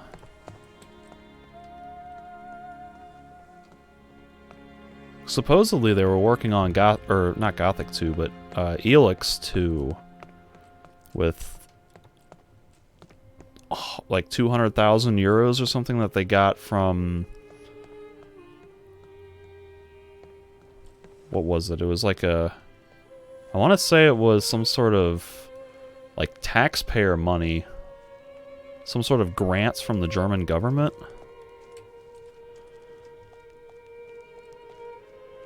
Maybe it wasn't like a government grant, but they got a lot of money from somebody fairly official. Impossible. To start development on Elix 2. And I really liked the first Elix a lot, so I was hoping that Elix 2 would be the same, but just, you know, more polished and a little bit better thought out.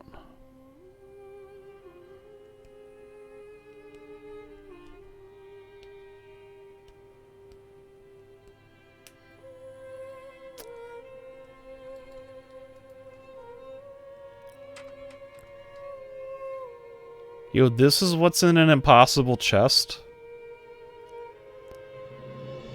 This is the crappiest loot I've ever seen in a impossible chest.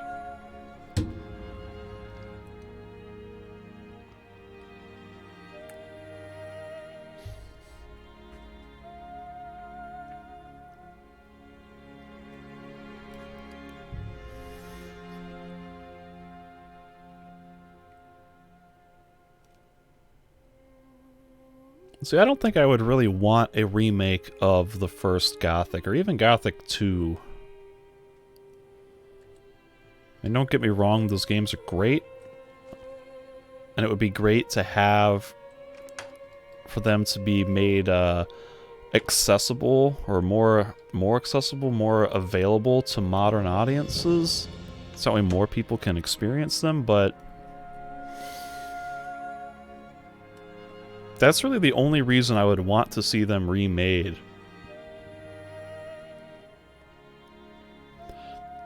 As people say that they're kind of old and clunky and awkward, and they kind of are, technically. But I feel like they still hold up pretty well. As long as you can sort of wrap your mind around the idiosyncratic control scheme, and, you know, figure out that you have to hit the action key and forward to interact with things. Like, I mentioned this in the quasi-review video I did with the talking about the immersive design elements of those games, and like all of that stuff is just timelessly brilliant. Like, the characters, the world design, the quests, the character progression system, the ecosystem, like all of that stuff is so good and so timeless that you don't necessarily need a remake to make that stuff better. So really the only thing I would want out of a remake would be better stability on modern platform, and maybe like a few quality of life improvements to the controls and interface.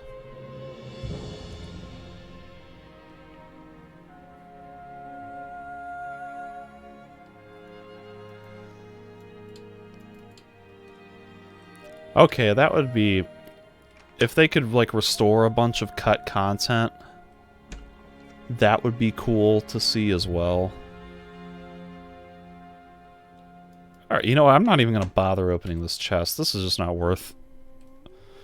It's not worth my spell scroll to open that chest.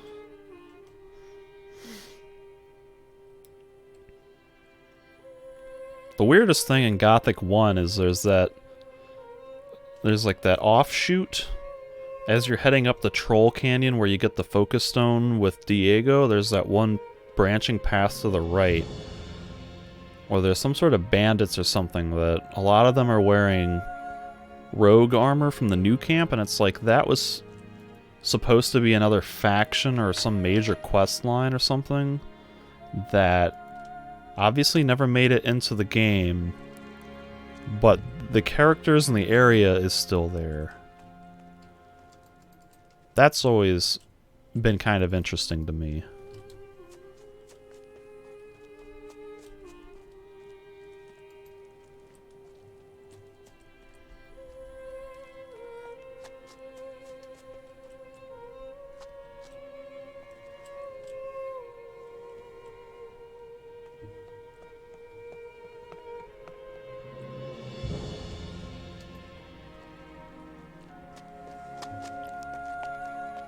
Is there a bed anywhere near here?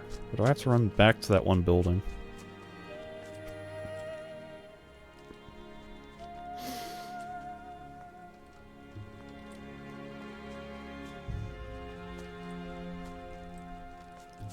Don't really need one now, but it would be nice to have soon. Because I'm gonna need it as soon as I start fighting orcs.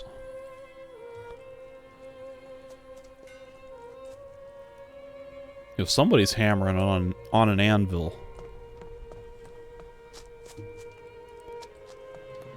Where is that? Oh dear. Okay, good. I thought I got stuck. Nope. I'm sitting at a campfire now.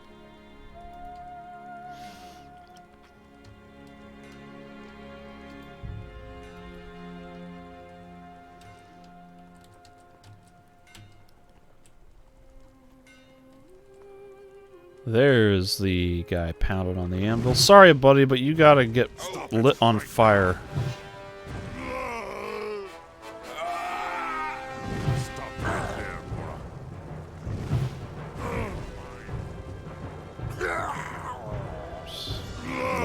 Burn to death.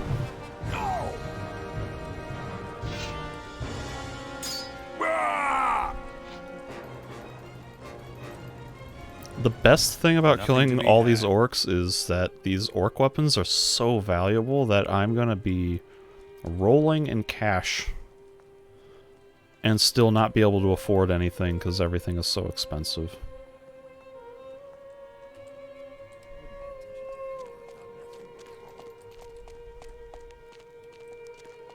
We'll see what happens.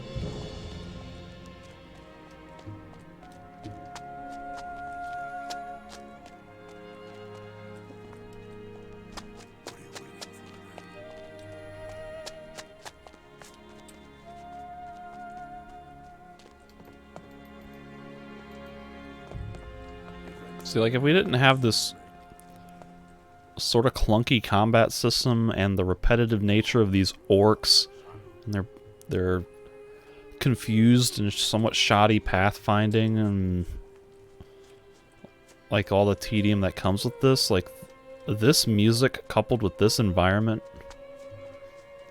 this would be awesome atmosphere, and it still is pretty good atmosphere and ambiance, but it's not quite as emotional as it could be because of the actual gameplay element is a little clunky and crude.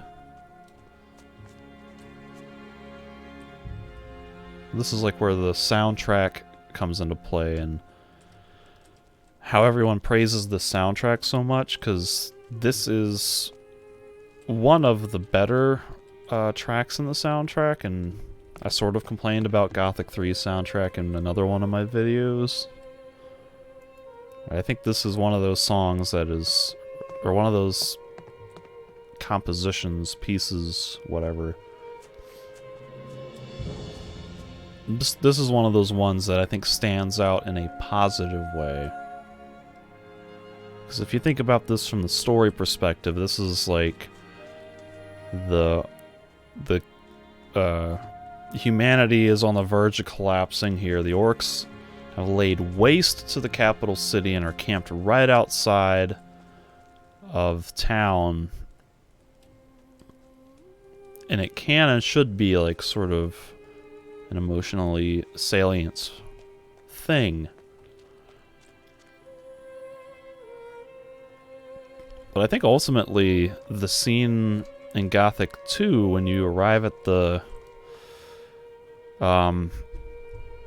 outside the castle in the Valley of Mines for the first time, like that was probably a more striking moment for me than this one.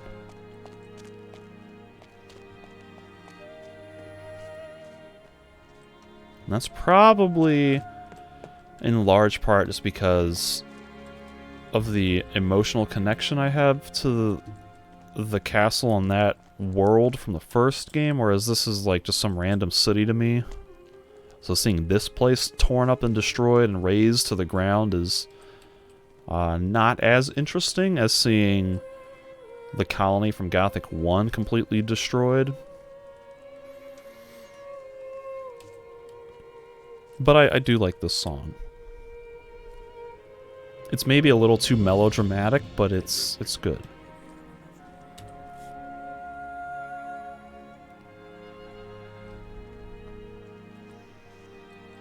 I'll kill you.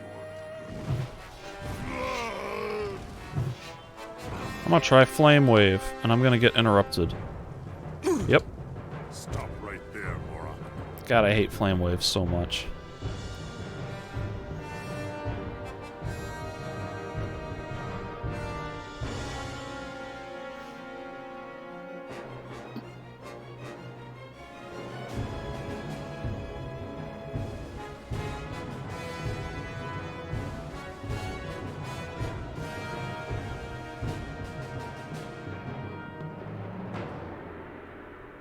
Teach them more of this.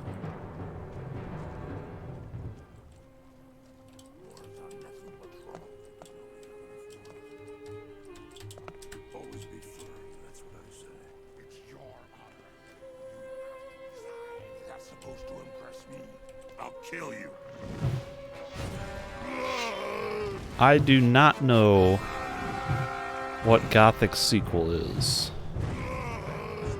I'm completely unfamiliar with whatever it is. Oh god. With whatever that is. Can you stop chasing me and give me a little bit of room, please? Thank you.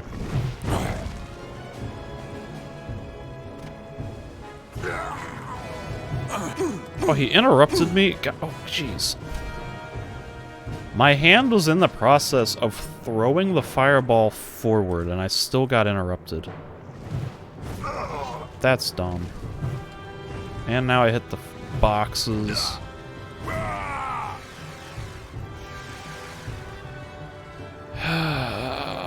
Man, this is so tedious.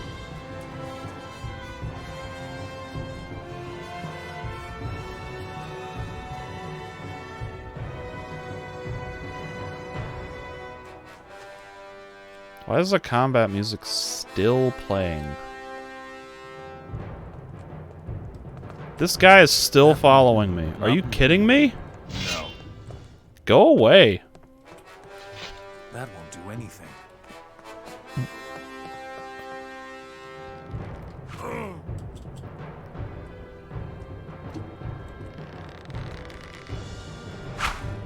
Stop right there, Mora.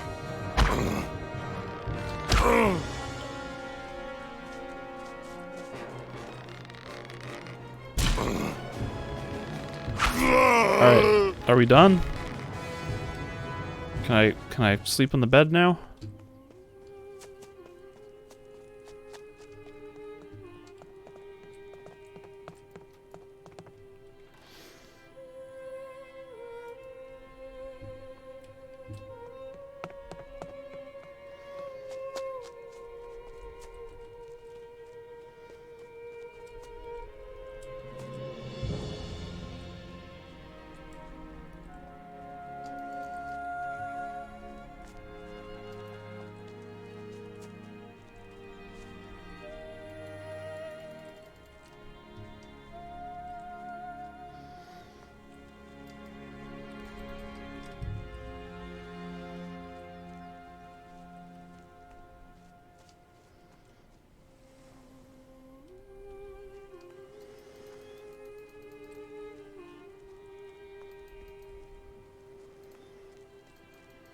Nothing more to be had there. Nothing more to be had there.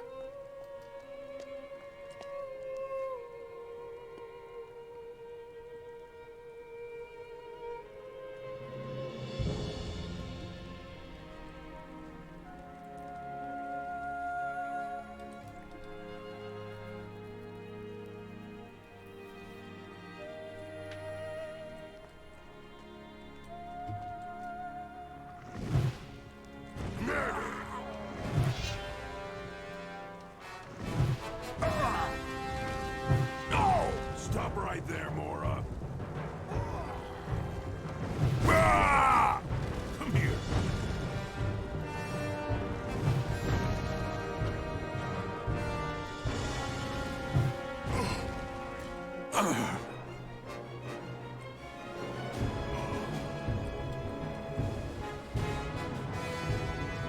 There might be a bed in the castle, but I don't want to go in there yet.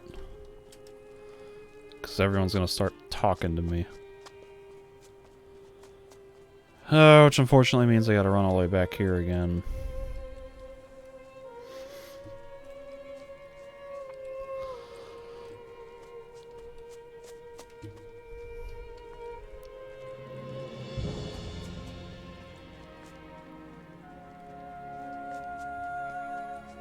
I'm assuming that this unfinished Gothic 1 add-on / sequel was running on the original engine that Gothic 1 and 2 are on.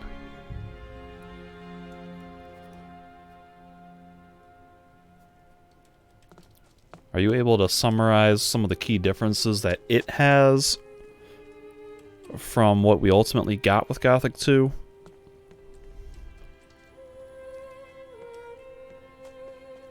It's kind of hard to think that they would have had much time to start a project and then scrap it, because they pumped out Gothic 2 like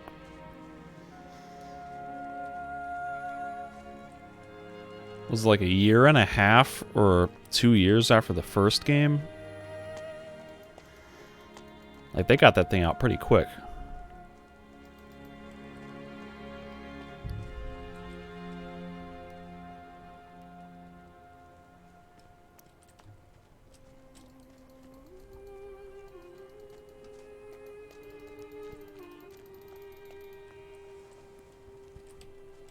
I'll chop you to pieces.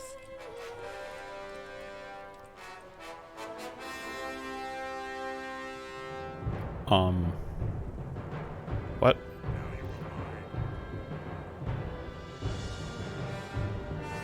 Everyone's just like awkwardly in buildings, even though they're kind of aggroed. I want to shoot this shaman.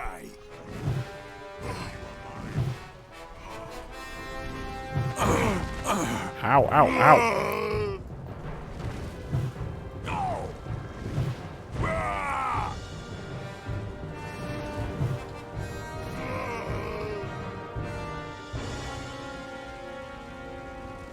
There's probably like 20 more orcs up that set of stairs. It's just to kill 5 of these orc commanders, and I think I've only killed like 4 of them.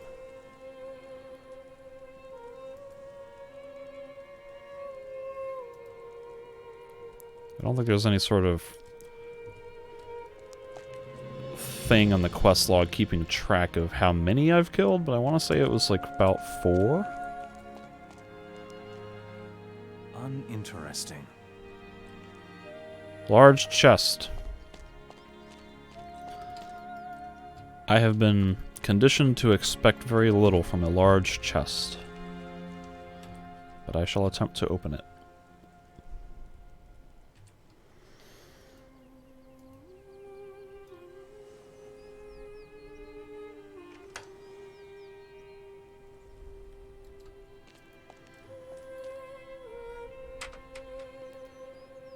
Well, I got my open lock scroll back.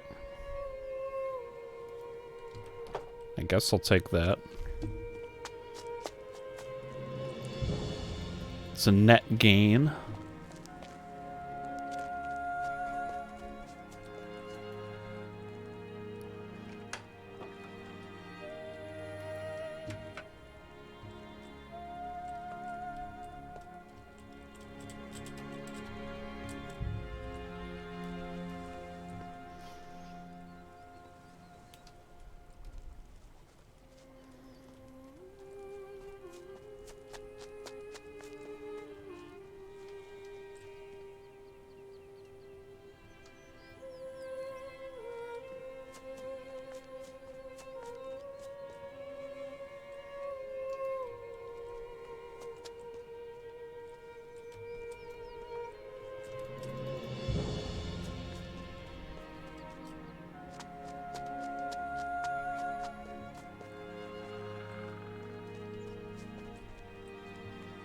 Oh, there's nothing in this tent. That's kind of disappointing.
Man.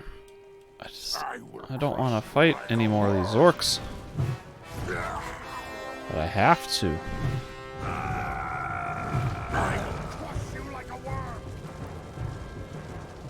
What? There's a guy up in this building.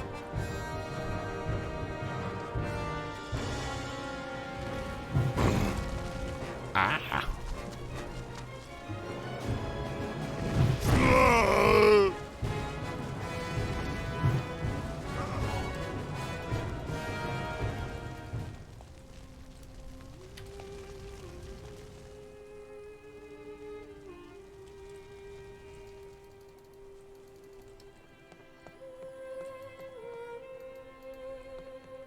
With what? Still miss. What? What? Who? Who said that? That won't do anything.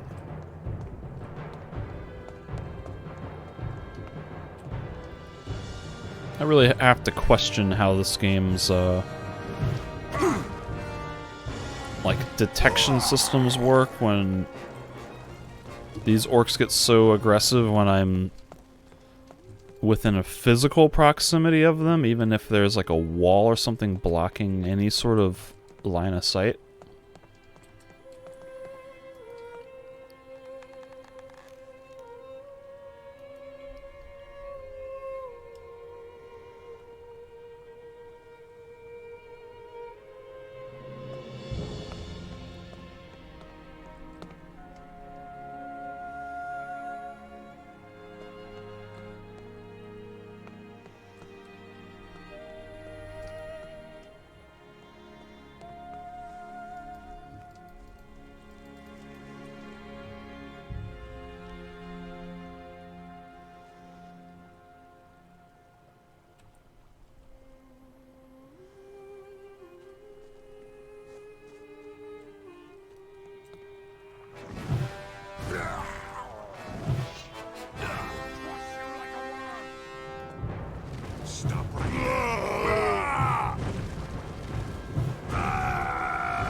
Did I just not cast a spell? What happened?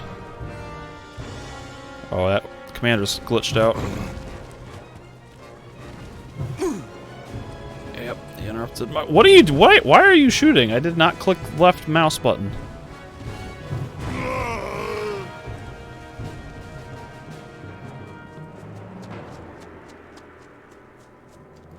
So now I just have to run far enough away for these guys to de-aggro me.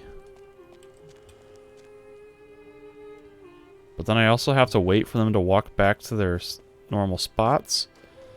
So that way they won't re-aggro me when I try to get to the bed, which means I may as well just run back to this bed.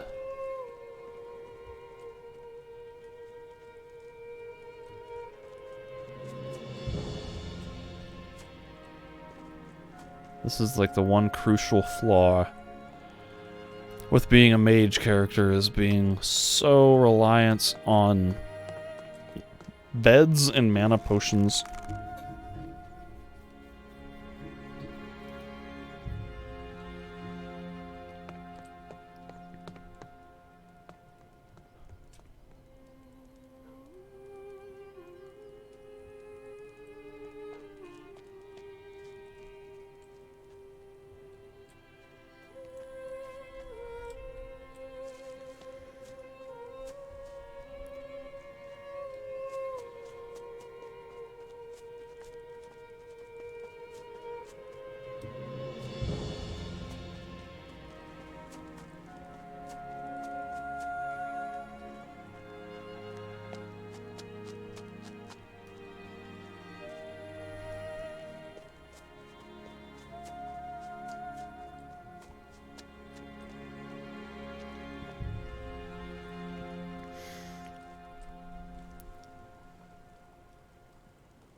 Your head is mine.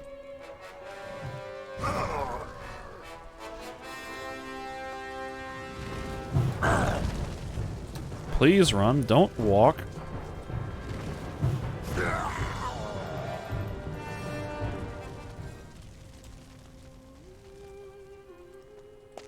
You are no opponent for me.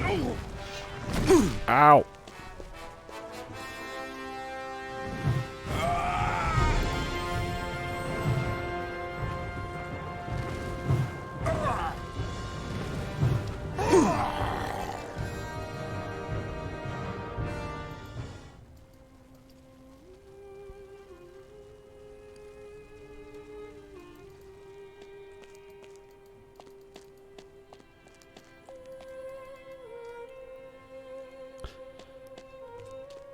Too hard. Yeah, somehow I've never heard of this scrapped add-on sequel thing.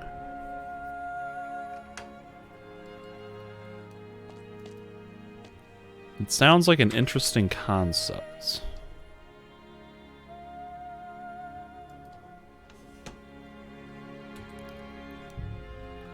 Obviously, I can't watch the video now, but I'll definitely check that out.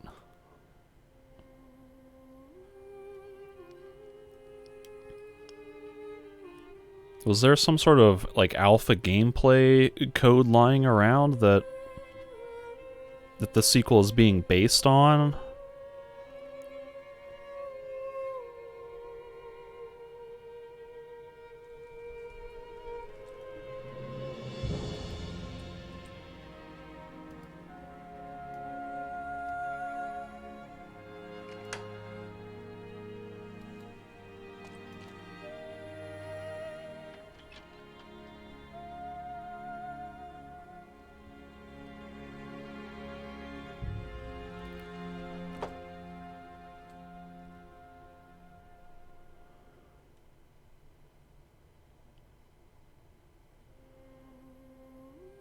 Interesting.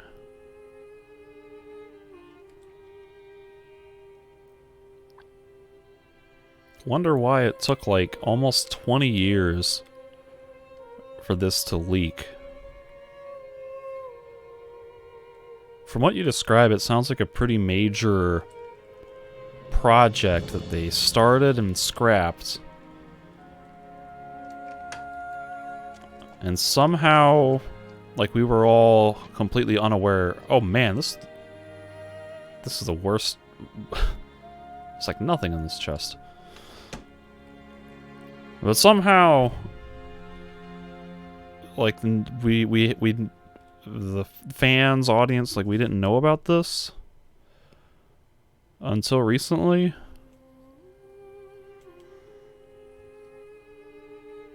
Surely someone had to have known something. Like, there had to have been an interview somewhere where somebody like Mike Hoga or somebody would have said, yeah, we started doing this one thing, and then we decided that that really wasn't what we wanted to do, so we scrapped it and started from scratch with what became Gothic 2. Is there any evidence anywhere that somebody would have said something like that?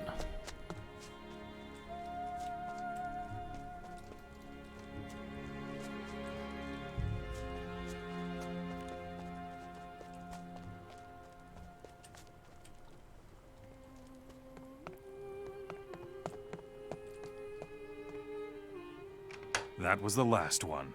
I need a lockpick. Wait, are you kidding me? I'm out of lockpicks? How did I run out of lockpicks? That's a first. Nothing to be had there.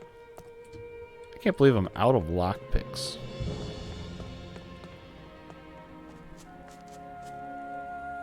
That shouldn't, like, even be allowed to happen.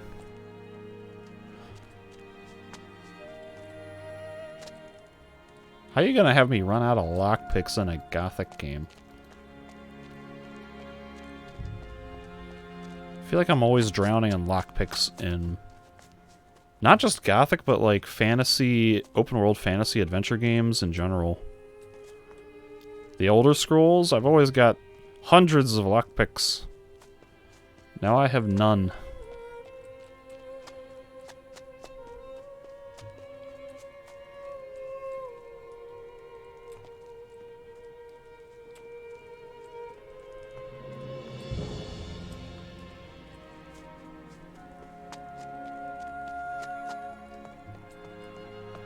Kind of means I'm screwed if I find an old chest or a heavy chest. Because then I can't open it unless I use one of my limited open lock scrolls.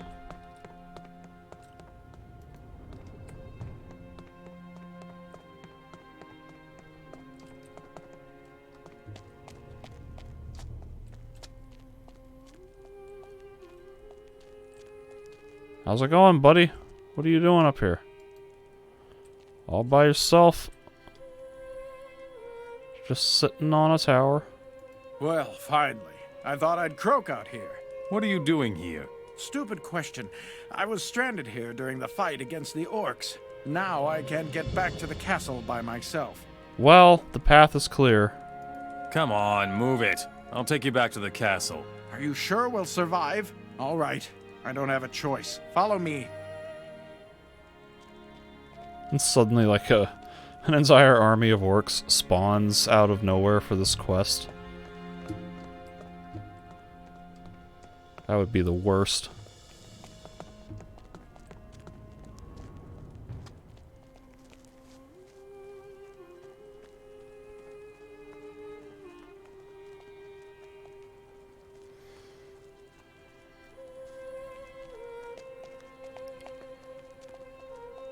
If it weren't for you, I would have died up there.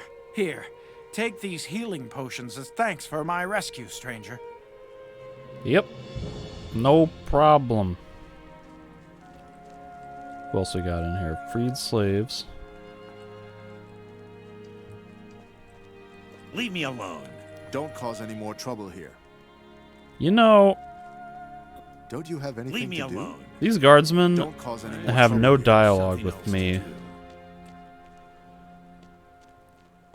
And it really seems like they should be shocked and surprised to see somebody other than one of the paladins or one of the royal knights or whoever approaching the castle from inside the barrier through an army of orcs. There should be somebody going, "Hey, you!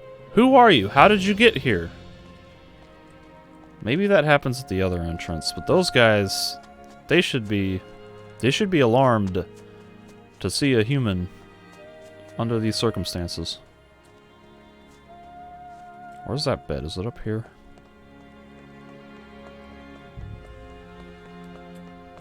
Yes, it is.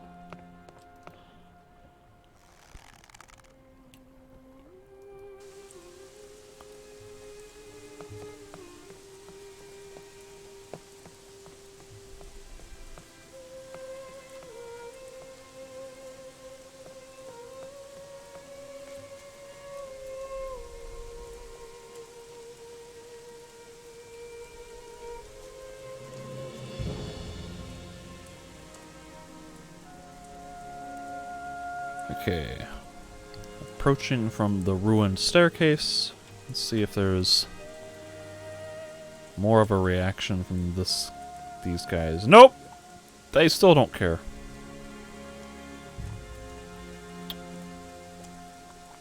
This is kind of disappointing. It's like business as usual. I'm really disappointed. Also, it's raining, but there's no rain again. That seems to happen a lot. Well, if it isn't the problem solver. Come over here, scumbag. Let me What? see what a no-good hero What? looks like. Why are you calling me a scumbag and a no-good hero? What's your problem, you weirdo? Ever since that ship, the Esmeralda, came in sight, every idiot here has been talking about you and nothing else. How do you You're know going to free us, they say. that I'm We'll the guy drive on the back ship? The orcs, they say. So far, we have only gone hungry here. That's all I know. Looking at you, I really don't think you were worth all this trouble. Some can, others can't. I can. You cannot. Pah! May you choke on your mockery. Does these guys have, like, super long-range telescopes? I landed in Ardea, which is, like, a half a mile. Maybe more than that. It's maybe a mile. A couple kilometers up the coast from Vanguard. How do you guys have a good enough look at my face to know that I'm the guy, the captain of the Esmeralda? Can I trade with you? I'm no merchant. My job is just to see to it that everybody here gets fed. If you want to buy something, go to the inner fortress. How can I help you? We're cut off from the outside world, man. We're starving. We need at least 30 loaves of bread. Anyway, we're all going to keel over from starvation if we don't get some meat between our teeth.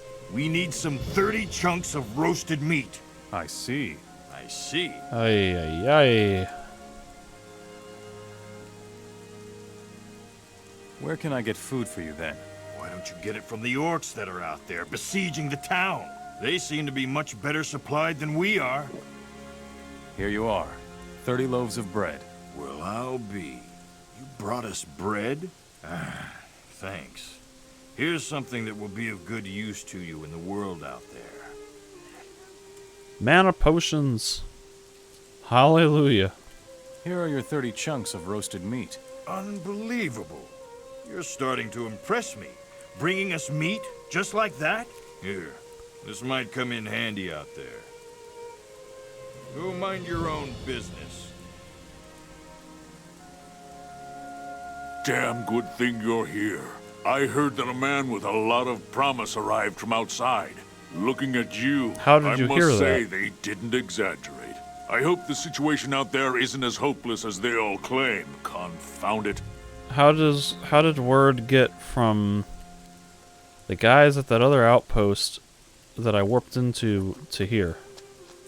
How does news travel in this orc-infested city? Do you guys have a series of smoke signals, or are you guys like throwing written messages across the gap? Do you have telephones? Everything anyone says in this game confuses me, because I don't understand the logic behind any of it.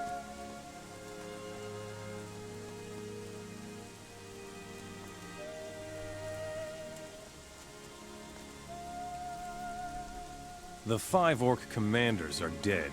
Thank Enos.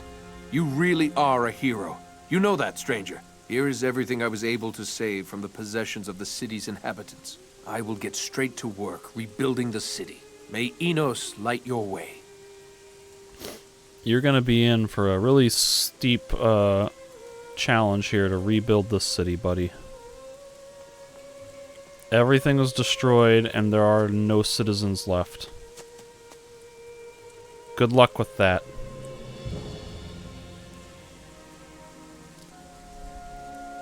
Come with me. All right. Alright, Georg.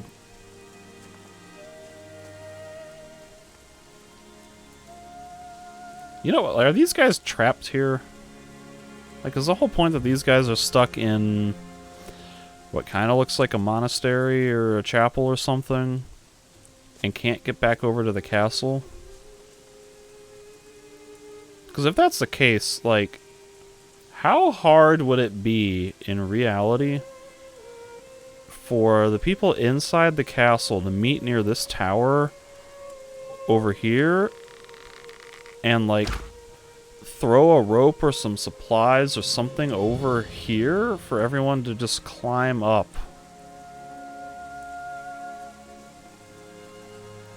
There's really no excuse for these people to be trapped here by themselves. I'm waiting for Georg to, like, fall off this cliff.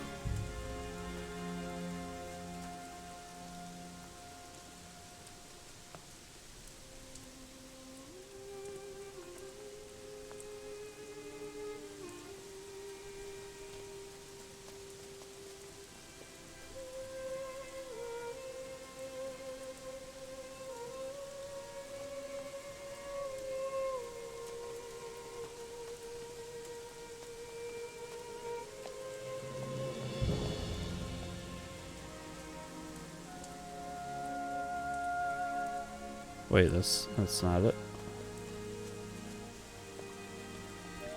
Is this guy gonna have the pathfinding ability to jump up the rope? Nope. Guess we'll go the long way.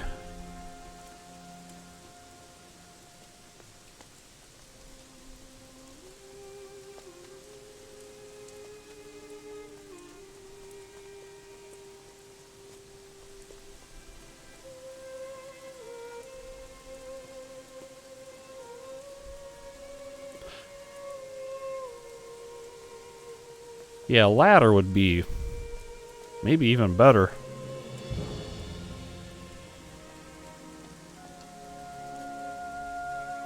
Alright, Georg, we're here.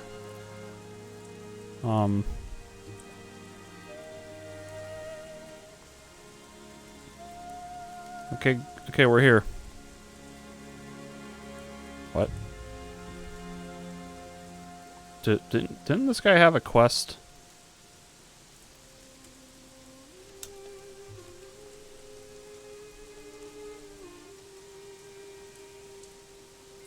Can we resolve this? You're the commander-in-chief here? Yes, damn it, and it's one hell of a job. Okay. I brought you the paladin George. George? That's not his name. So there are really some warriors left out there. His name is We'll Georg. take care of them as soon as we secure this part of town. Useful gold for useful news. Here, take it. If his name were George, it would have an E on the end. I must see the king. Yes, absolutely. He'll be happy to see the daredevil who made his way here from outside. Go up to the castle. He'll be expecting you. How are things up here in the castle? It is damn well much worse than it looks. We're simply taking too many losses. Even a tough man like me is beginning to have his doubts. Well, every single orc in this barrier has been murdered. I set them all on fire with the fireball, so keep your chin up, buddy. How can I help you? Last night we had a skirmish with those damned orcs from the eastern part of town. Those brutes drove us apart. One of my men didn't make it back. His name is Thordir. He's hiding somewhere in the eastern part of town. If you want to help us, go find him and bring him back in one piece. I have found the paladin Thordir. That wretched idiot. What? Why are you so mad? What? Thordir got back to the castle safe and sound. Good gold for good work. Here, take it, you devil, you. What? The 5 orc commanders are dead. Damn it. I knew you'd stir things up here, but oh my, oh my. You are the best fighter I've ever met, and I have met plenty. Glorious gold for a glorious victory. Would you teach me how to fight? I'm not sure whether there's anything left that I can teach a crazy dog like you, but I'll give it a try. Thank you for not making me do a bunch of quests. Unless I had to do all that stuff that I just did. Thanks for You're a good sword. The way you're a character. Oh. Yo, Georg. He's having an epileptic seizure. One sec.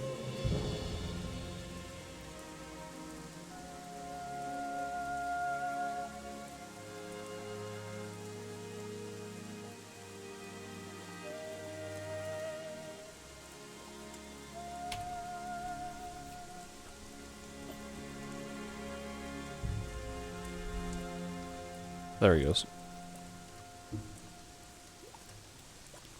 I have never dabbled with Discord. I don't think I've ever even been on a Discord channel ever.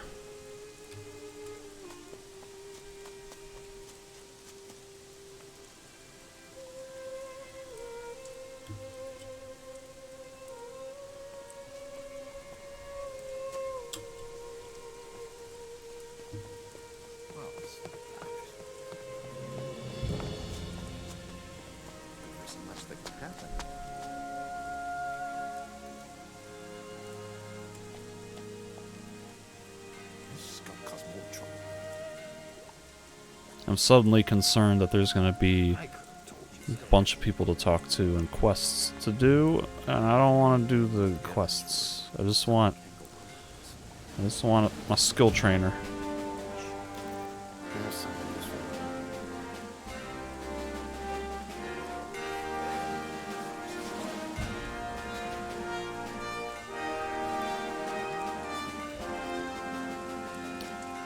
You know, for as much flack as Gothic 1 got for not having like practically any female NPCs except a couple of like slave wenches, it occurs to me that this game doesn't have like any female characters either.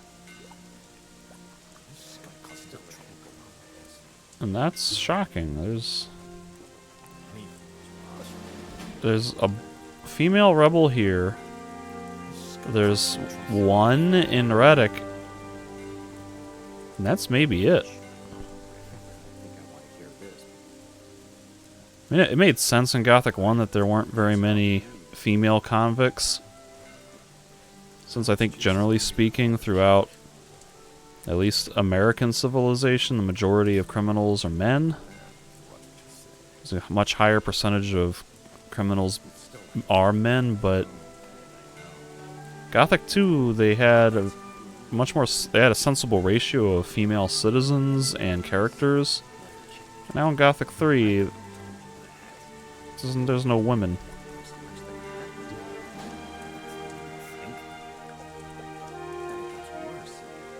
I'm trying to think, and I can really only think of 2 women in Gothic 3. And they're both generic female rebel. It's kind of funny, actually. Why did they have to qualify her as a female rebel? Do I really need a label telling me that she's a woman? Is a female rebel mechanically distinct from a rebel? That's so odd. Keldrin. Finally, someone from the outside. We had all but given up hope. Welcome. Let me show you my weapons. Can you teach me how to be a smith? My skills aren't all that great, and certainly not my skills as a teacher. You will find the true masters and teachers of the art in Nordmark. Is there anything you need for your smithy? We need weapons. The paladins are constantly fighting the orcs in town. I can barely keep up with repairs. If I had 20 bundles of weapons, I could fully equip our troops again. Everybody in this town just wants tens of dozens of items. I will get the weapons for you. There are still many weapons in the besieged areas of town. The orcs are storing many weapons of human origin there that they collected, but cannot use for themselves. They are guarding the weapons so that we humans cannot wield them against orcs again. Bring me 30 loaves of bread, 30 chunks of fried meat, 20 bundles of weapons. Next, someone's going to be asking for 20 healing potions or 20 healing plants. Here are your 20 bundles of weapons. Thanks.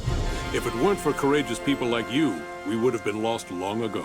Here, let me give you this to make up for your expenses. Show me your goods. Yeah, your inventory sucks, buddy. But I'm gonna sell you a bunch of orc weapons. Yo, he doesn't even have this much gold.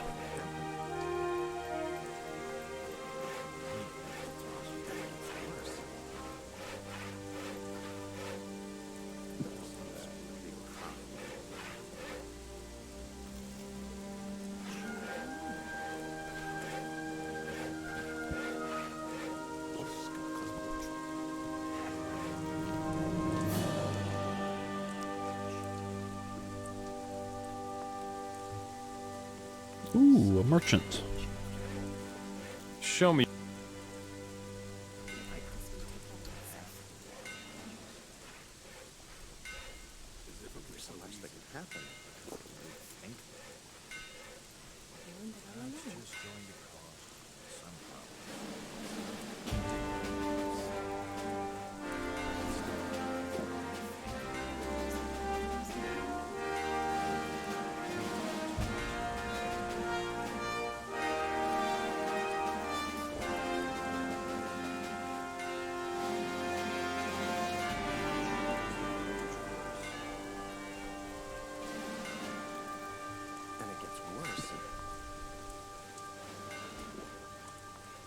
I could have told you that. How can I help you, stranger? Since the orcs have besieged us, the quality of my goods hasn't improved. But maybe you'll still find something you like. Yep, here it is. Is there anything you need? Are you joking? We're out of pretty much everything here. We've been bleeding dry here for days. What I need the most is tools, hammers, saws, just everything. Our city was leveled. If we want to rebuild it, we need all kinds of things. Much worse. I'll get you the tools. All right. We need 10 hammers. Then we need 5 saws. And last but not least, we 20 need around pickaxes. 20 pickaxes. Hey, don't look at me like that. I didn't start the war. I will see what I can do. Show me. I could have told you that. This guy wants an outrageous number of things. This guy wants 20 pickaxes. I don't think I've even seen 20 pickaxes in the game. This town's quests all suck. I want more interesting quest design than fetch me 20 pickaxes, 20 bundles of weapons, 30 pieces of bread, 30 pieces of meat, 10 hammers. Ah, man. This is supposed to be the capital city, and I'm getting nothing but a bunch of bogus item fetching. With not even like a story element behind them. It doesn't get much worse. I've said this repeatedly, but like Gothic 1 and 2, a lot of their quests still like boil down to basic item fetching. Fetch me 10 turnips, fetch a healing potion, fetch this tablet from this mansion thing, fetch me a couple focus stones, fetch me healing plants. Like, it had a lot of item fetching in them. Those games had a lot of item fetching in them, but they were always given to you by important characters that served an important role in the world and was some sort of interesting and meaningful story behind them. Yeah, someday this will all be over. Like when Kor Angar sends you to find 10 healing plants or whatever,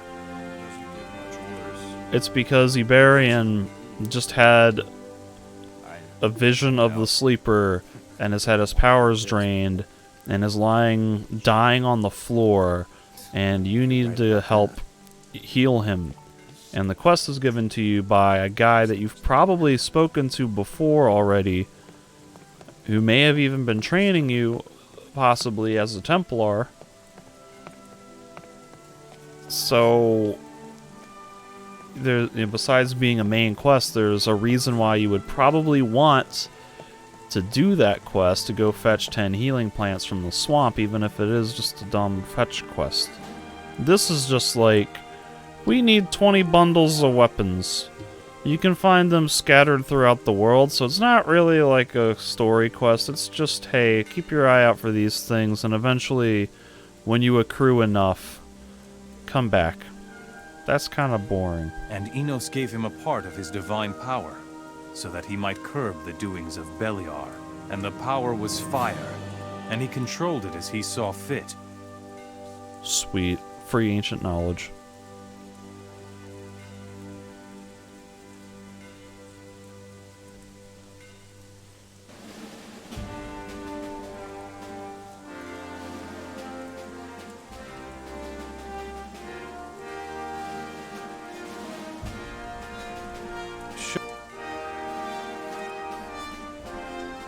Whoop, nope, no thanks. Don't want to buy that. Show. You guys are boring.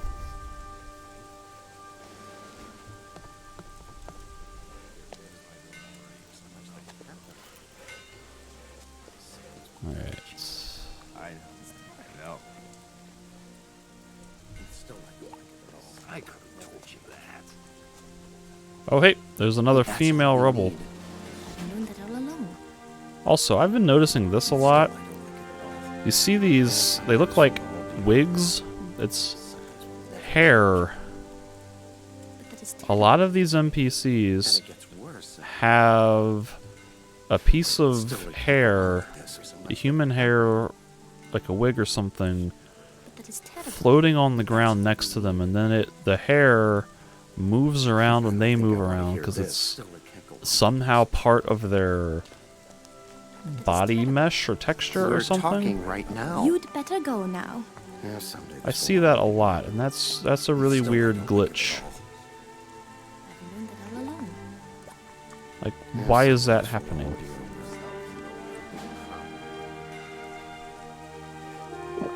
Oh. None of these guys have it.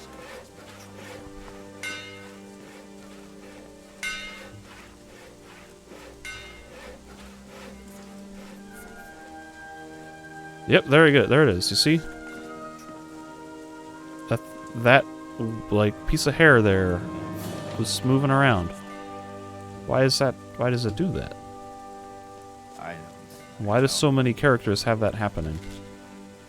Why are none of these guys concerned about me entering the castle? No one wants to say, hey, you better mean business if you're coming in here. None of these guys care.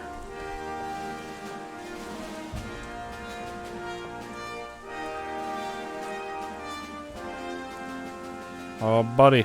Is this Milton? Nope. Generic fire mage. Alright, Robar, let's chat. Welcome, Redeemer.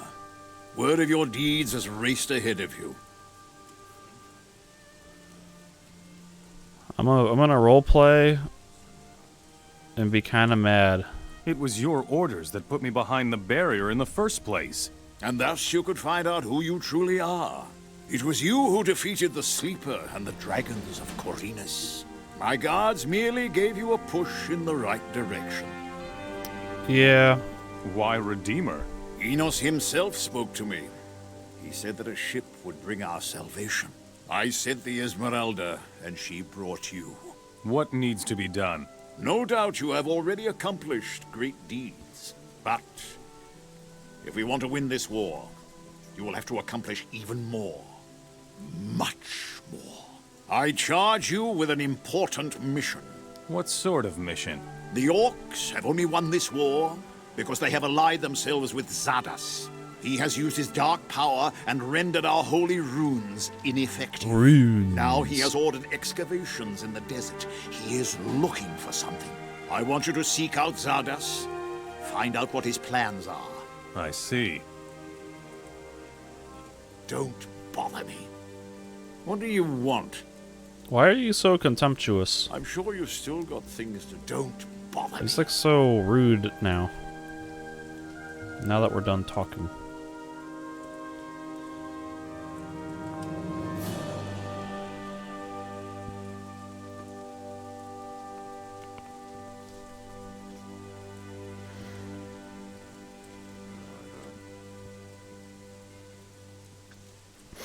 Also, if destroying the rune magic is such a big deal, then like, why is it so easy for me to learn ancient magic fresh off the boat, just by praying at a shrine?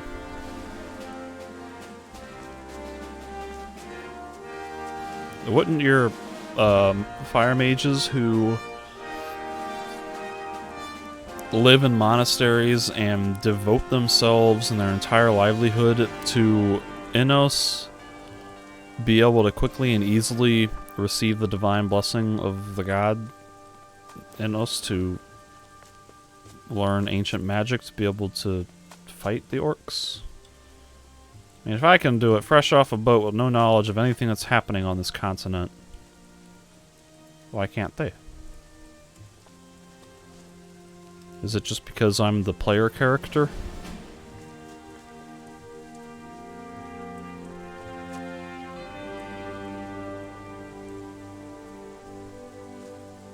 Yeah, that really was kind of underwhelming.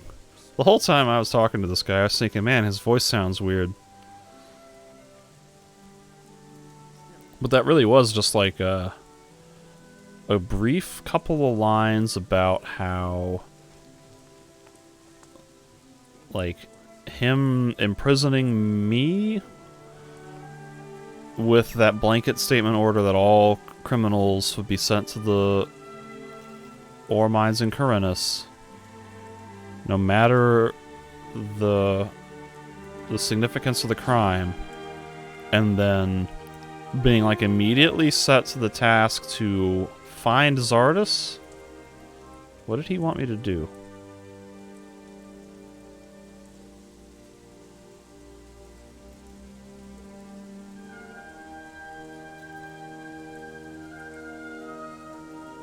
Find out what Zardus is planning. What needs to be done? No doubt you've already accomplished great deeds, but if we want to win this war, you'll have to accomplish even more. I charge you with an important mission. Orcs have won the war because they allied themselves with Zardus. He used dark power and rendered our holy runes ineffective. He's ordered excavations in the desert looking for something. I want you to seek out Zardus. Wow, that really is kind of dumb.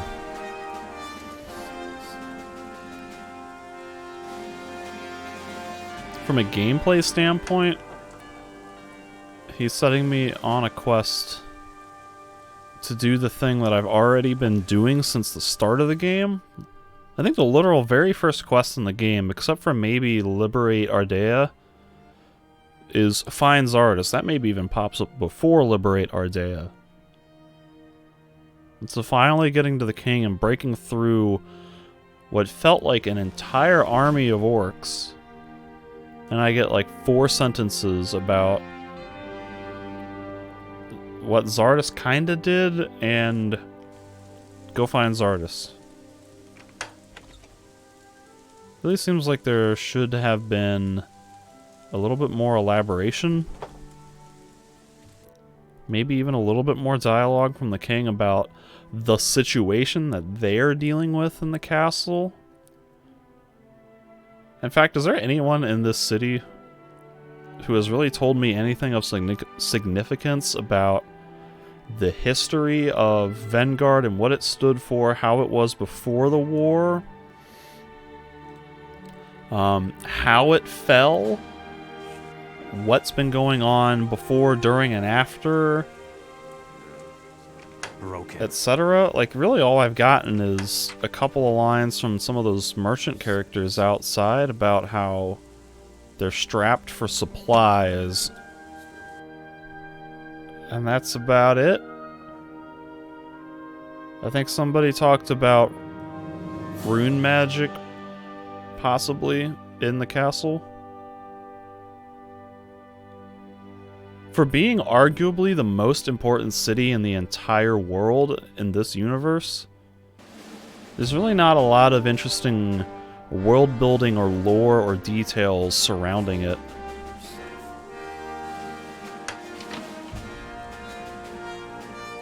Well, I need mana potions and lockpicks, so I'll just take that.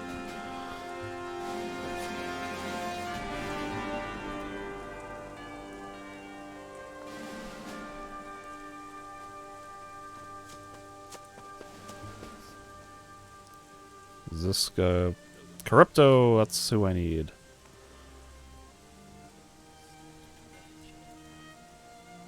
I already know that. Teach me the ways. Wait, I just picked up a teleporter stone.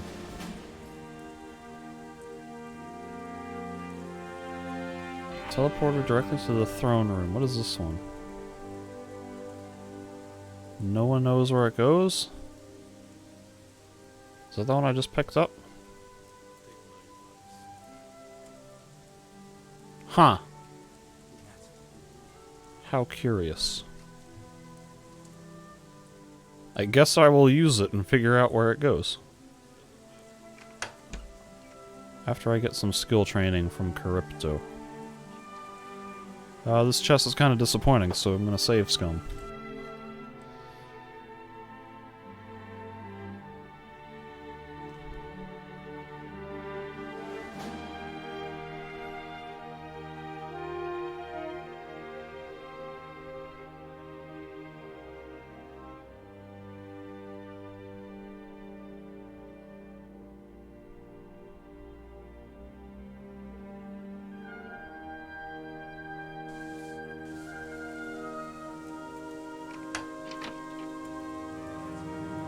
That's more like it. Look at the insane value I've got in this chest.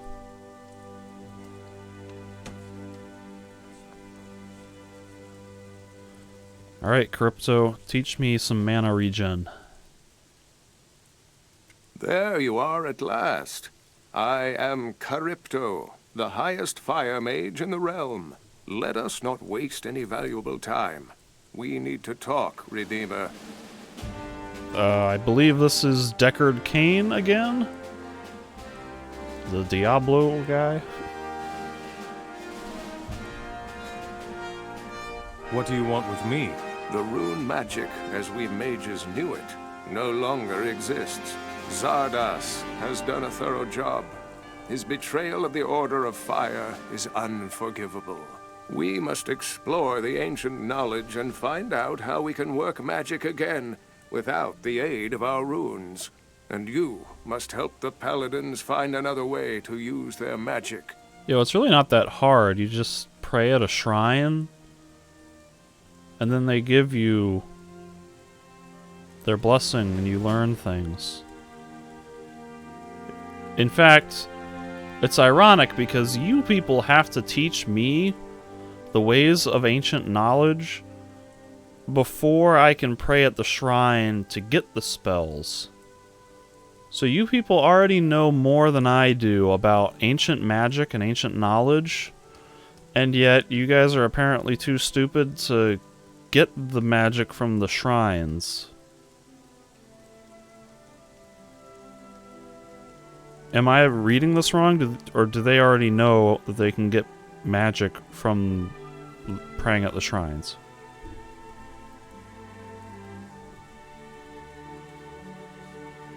He's talking about like I need to help them and the paladins learn how to use the magic of the thing. Is there something special with me that I'm the only one that can get these spells? Because supposedly I am the avatar of Innos, but then later in this game they reveal that King Robar is the avatar of Innos for some reason. So am I don't even know if I am the avatar of Innos still. Nothing in this game makes sense.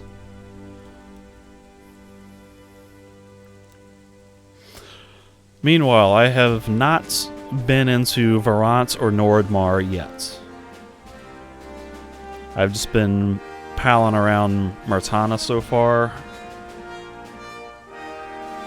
So I've done all of the cities in Murtana except for like Geldern, Trellis, and well, there's three cities out west that I haven't been to yet in that general area.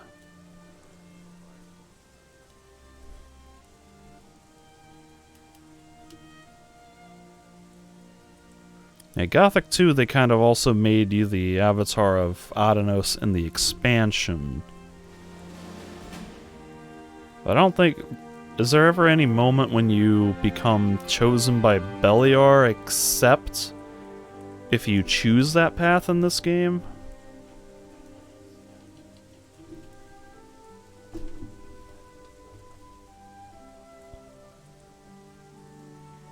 Because there is a point when they...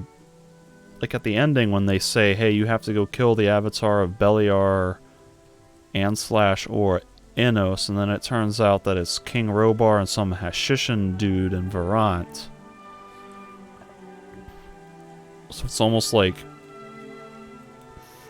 they took my status as, or your status, the Nameless Hero's status, as the avatar of Innos away from you and gave it to someone else, or there are multiple avatars, which doesn't make a lot of sense to me. Tell me more about the ancient knowledge. The artifacts of the Ancient Ones are found throughout the country. You need to find artifacts that bear the power of magic within themselves, and learn to work the old magic. The more you learn, the more we, too, will benefit from your experience. Is he talking about stone tablets?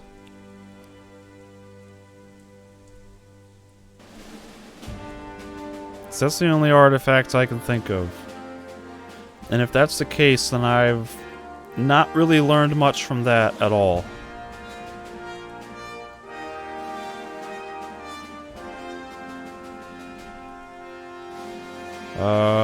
Teach me something about ancient magic. Carry on. 180.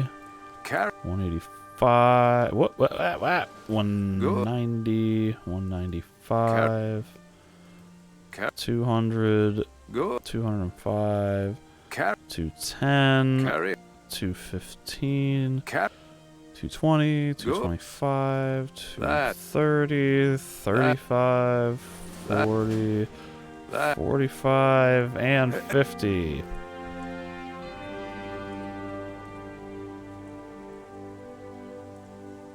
I want to draw magic power from within myself. I want to draw magic power from within myself. Alright. Now I can maybe be slightly less crippled by the need to use beds and mana potions. I'm gonna save before I look at this guy's inventory, because I want to see just how randomized it's gonna be. Oh snap, I can buy a fire mage's robe.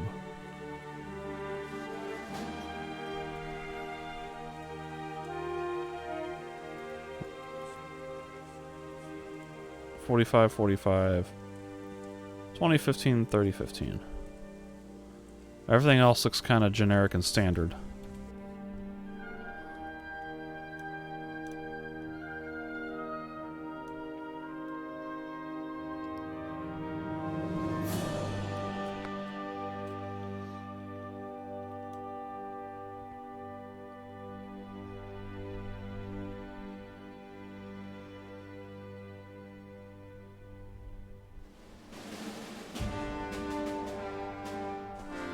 Oh, wait. I'm gonna read your lectern. I can't read his lectern. Yeah, this all looks kind of boring. I'm gonna buy this. Yet. What? First, Oh, prove man. that you are worthy. Okay. How do I see my reputation? I'm 1 point short. Wow. Alright, well, I want to cast light and get an idea for how quickly my mana regens. That's kind of hard to tell because I don't think I really used much.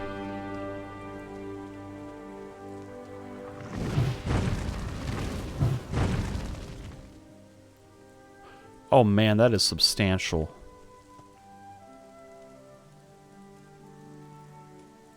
Oh god, that is so beautiful.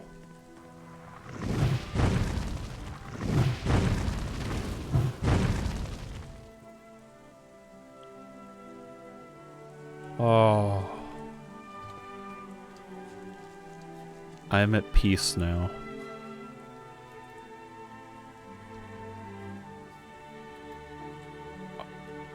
Oh, this guy can teach me the highest knowledge of the fire mages too.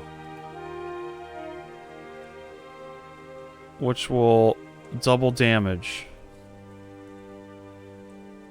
That's awesome, I need that.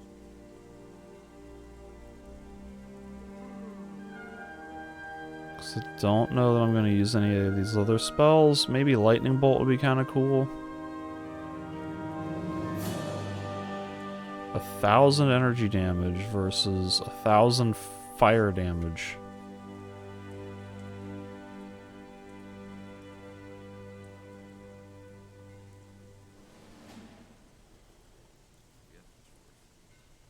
Maybe some enemies are like more or less resistant to fire or lightning.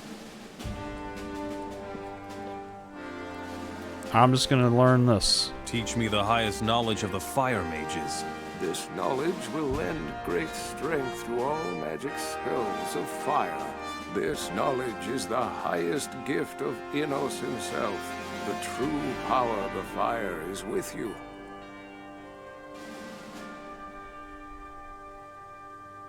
What's the best way to leave this town again?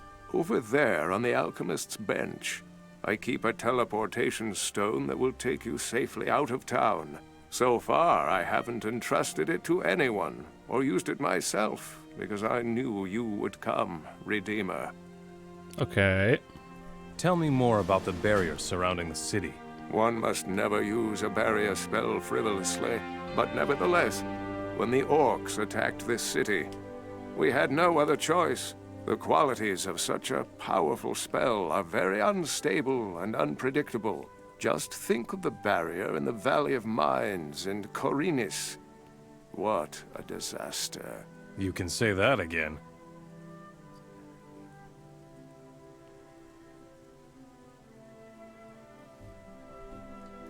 When are you going to remove the barrier? That will only happen once the orcs have been defeated and are no longer a threat to us. Enos alone knows when that will be. Where is Xardus now? You know we've been cut off from the outside world, Redeemer. If anyone can find out his whereabouts, it is you. What should I do for the Paladins? My brethren in the monastery in Nordmar are working on a plan. They want to restore magic to the Paladins using so-called fire chalices. I'm sorry I don't know much more about it. I've been secluded here for too long. There are 12 chalices, distributed throughout the land. Find them and take them to Nordmar, Redeemer. Yeah, because that's not a tedious quest at all. The Paladin Marcus has been trying for days to bring you a fire chalice. Marcus is a loyal soul. Not particularly brave, but completely reliable. Hey, I can buy fire mage robes, except I probably can't afford it now.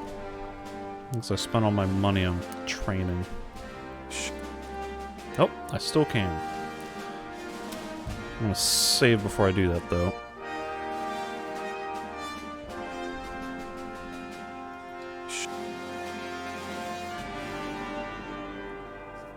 You're all right.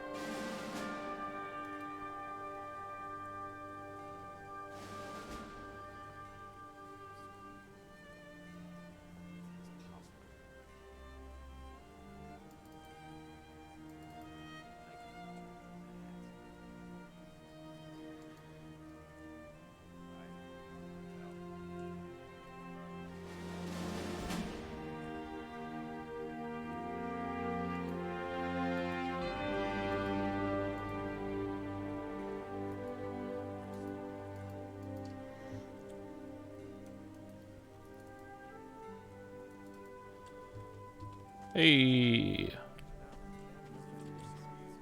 And now I have very little money to be able to afford any sort of spells or skill training. What, I got 7 learning points? What else do I really want?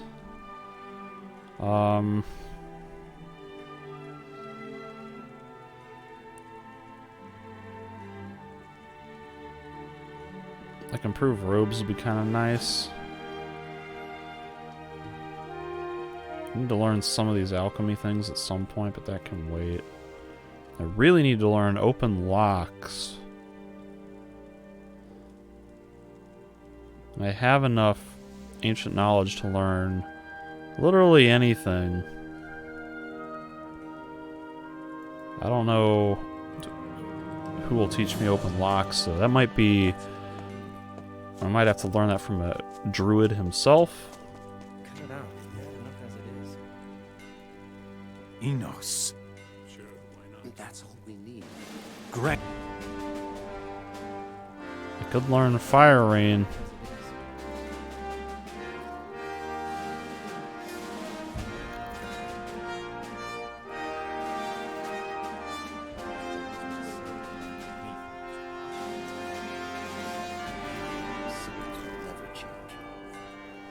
Got a ways to go before my next level up.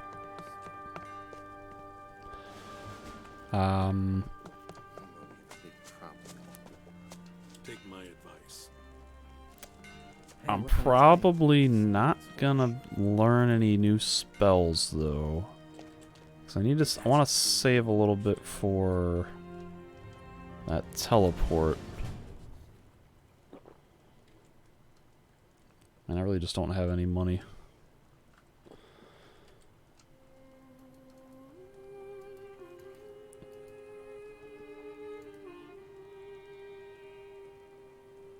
The most important thing, however, is I want to get that open lock spell so that way I can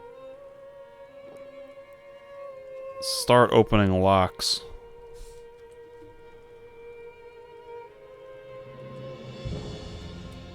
Instead of having to pass by everything all the time.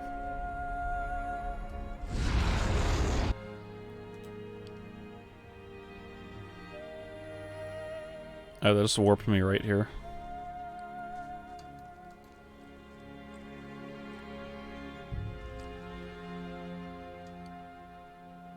Okay.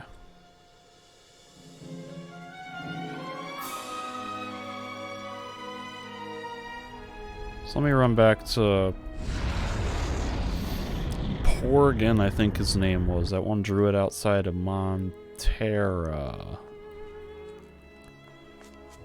Let's see if he can teach me something, because I really don't remember how to learn druid spell. Oh, there's a Shrine of Beliar. Let's just see what this will teach me. Beliar.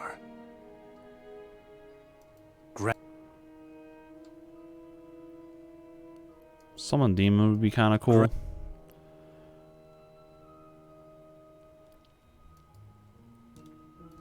Really just as like a meat shield distraction, so that way something else can take damage while I cast the long-ass spells.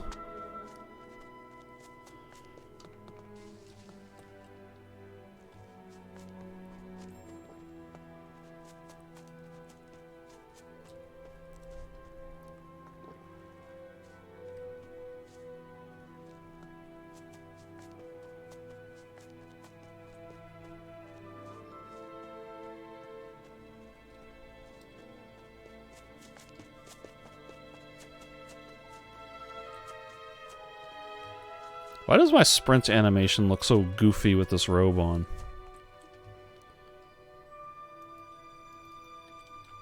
Like, the way that my character's arms and legs move looks comically absurd with the robe equipped.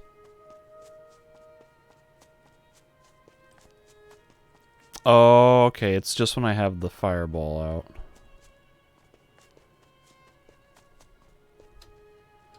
It probably looks equally silly with the leather armor.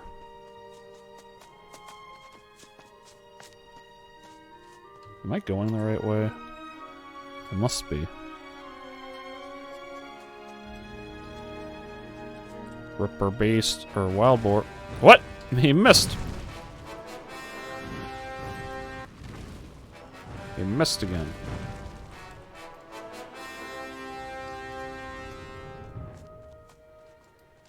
Oh man, mana regeneration is such a lifesaver. Oh god, how can you play this game without mana regeneration? It's like you practically have to bum rush that skill just to save yourself the annoying hassle.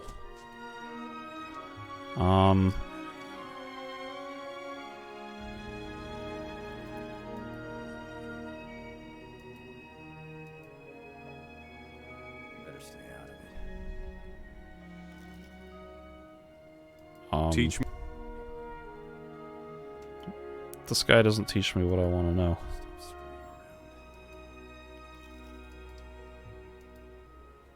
Well, that sucks. Teach.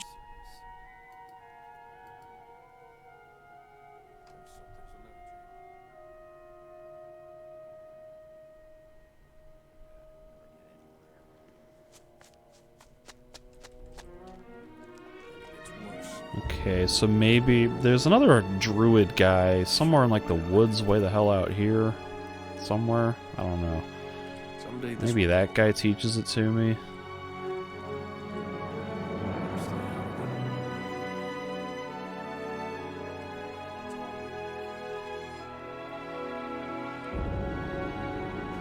unfortunately means it might be a while before I can learn that open lock spell, unless I just kind of go straight for wherever that is. But I gotta look that up to figure that out first.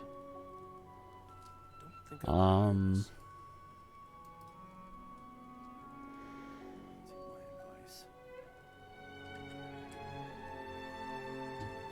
yeah.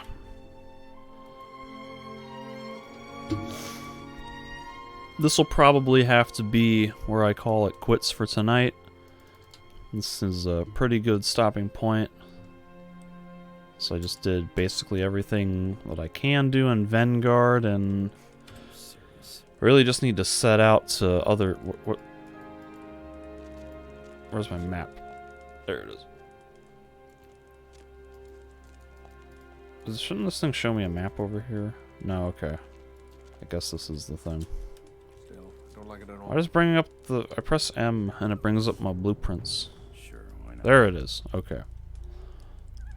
Really all I can do at this point is just go exploring other cities like Sildon, Geldern, Charlos, or go to Nordmore, Varence. Obviously Zardus is like somewhere up here-ish, wherever.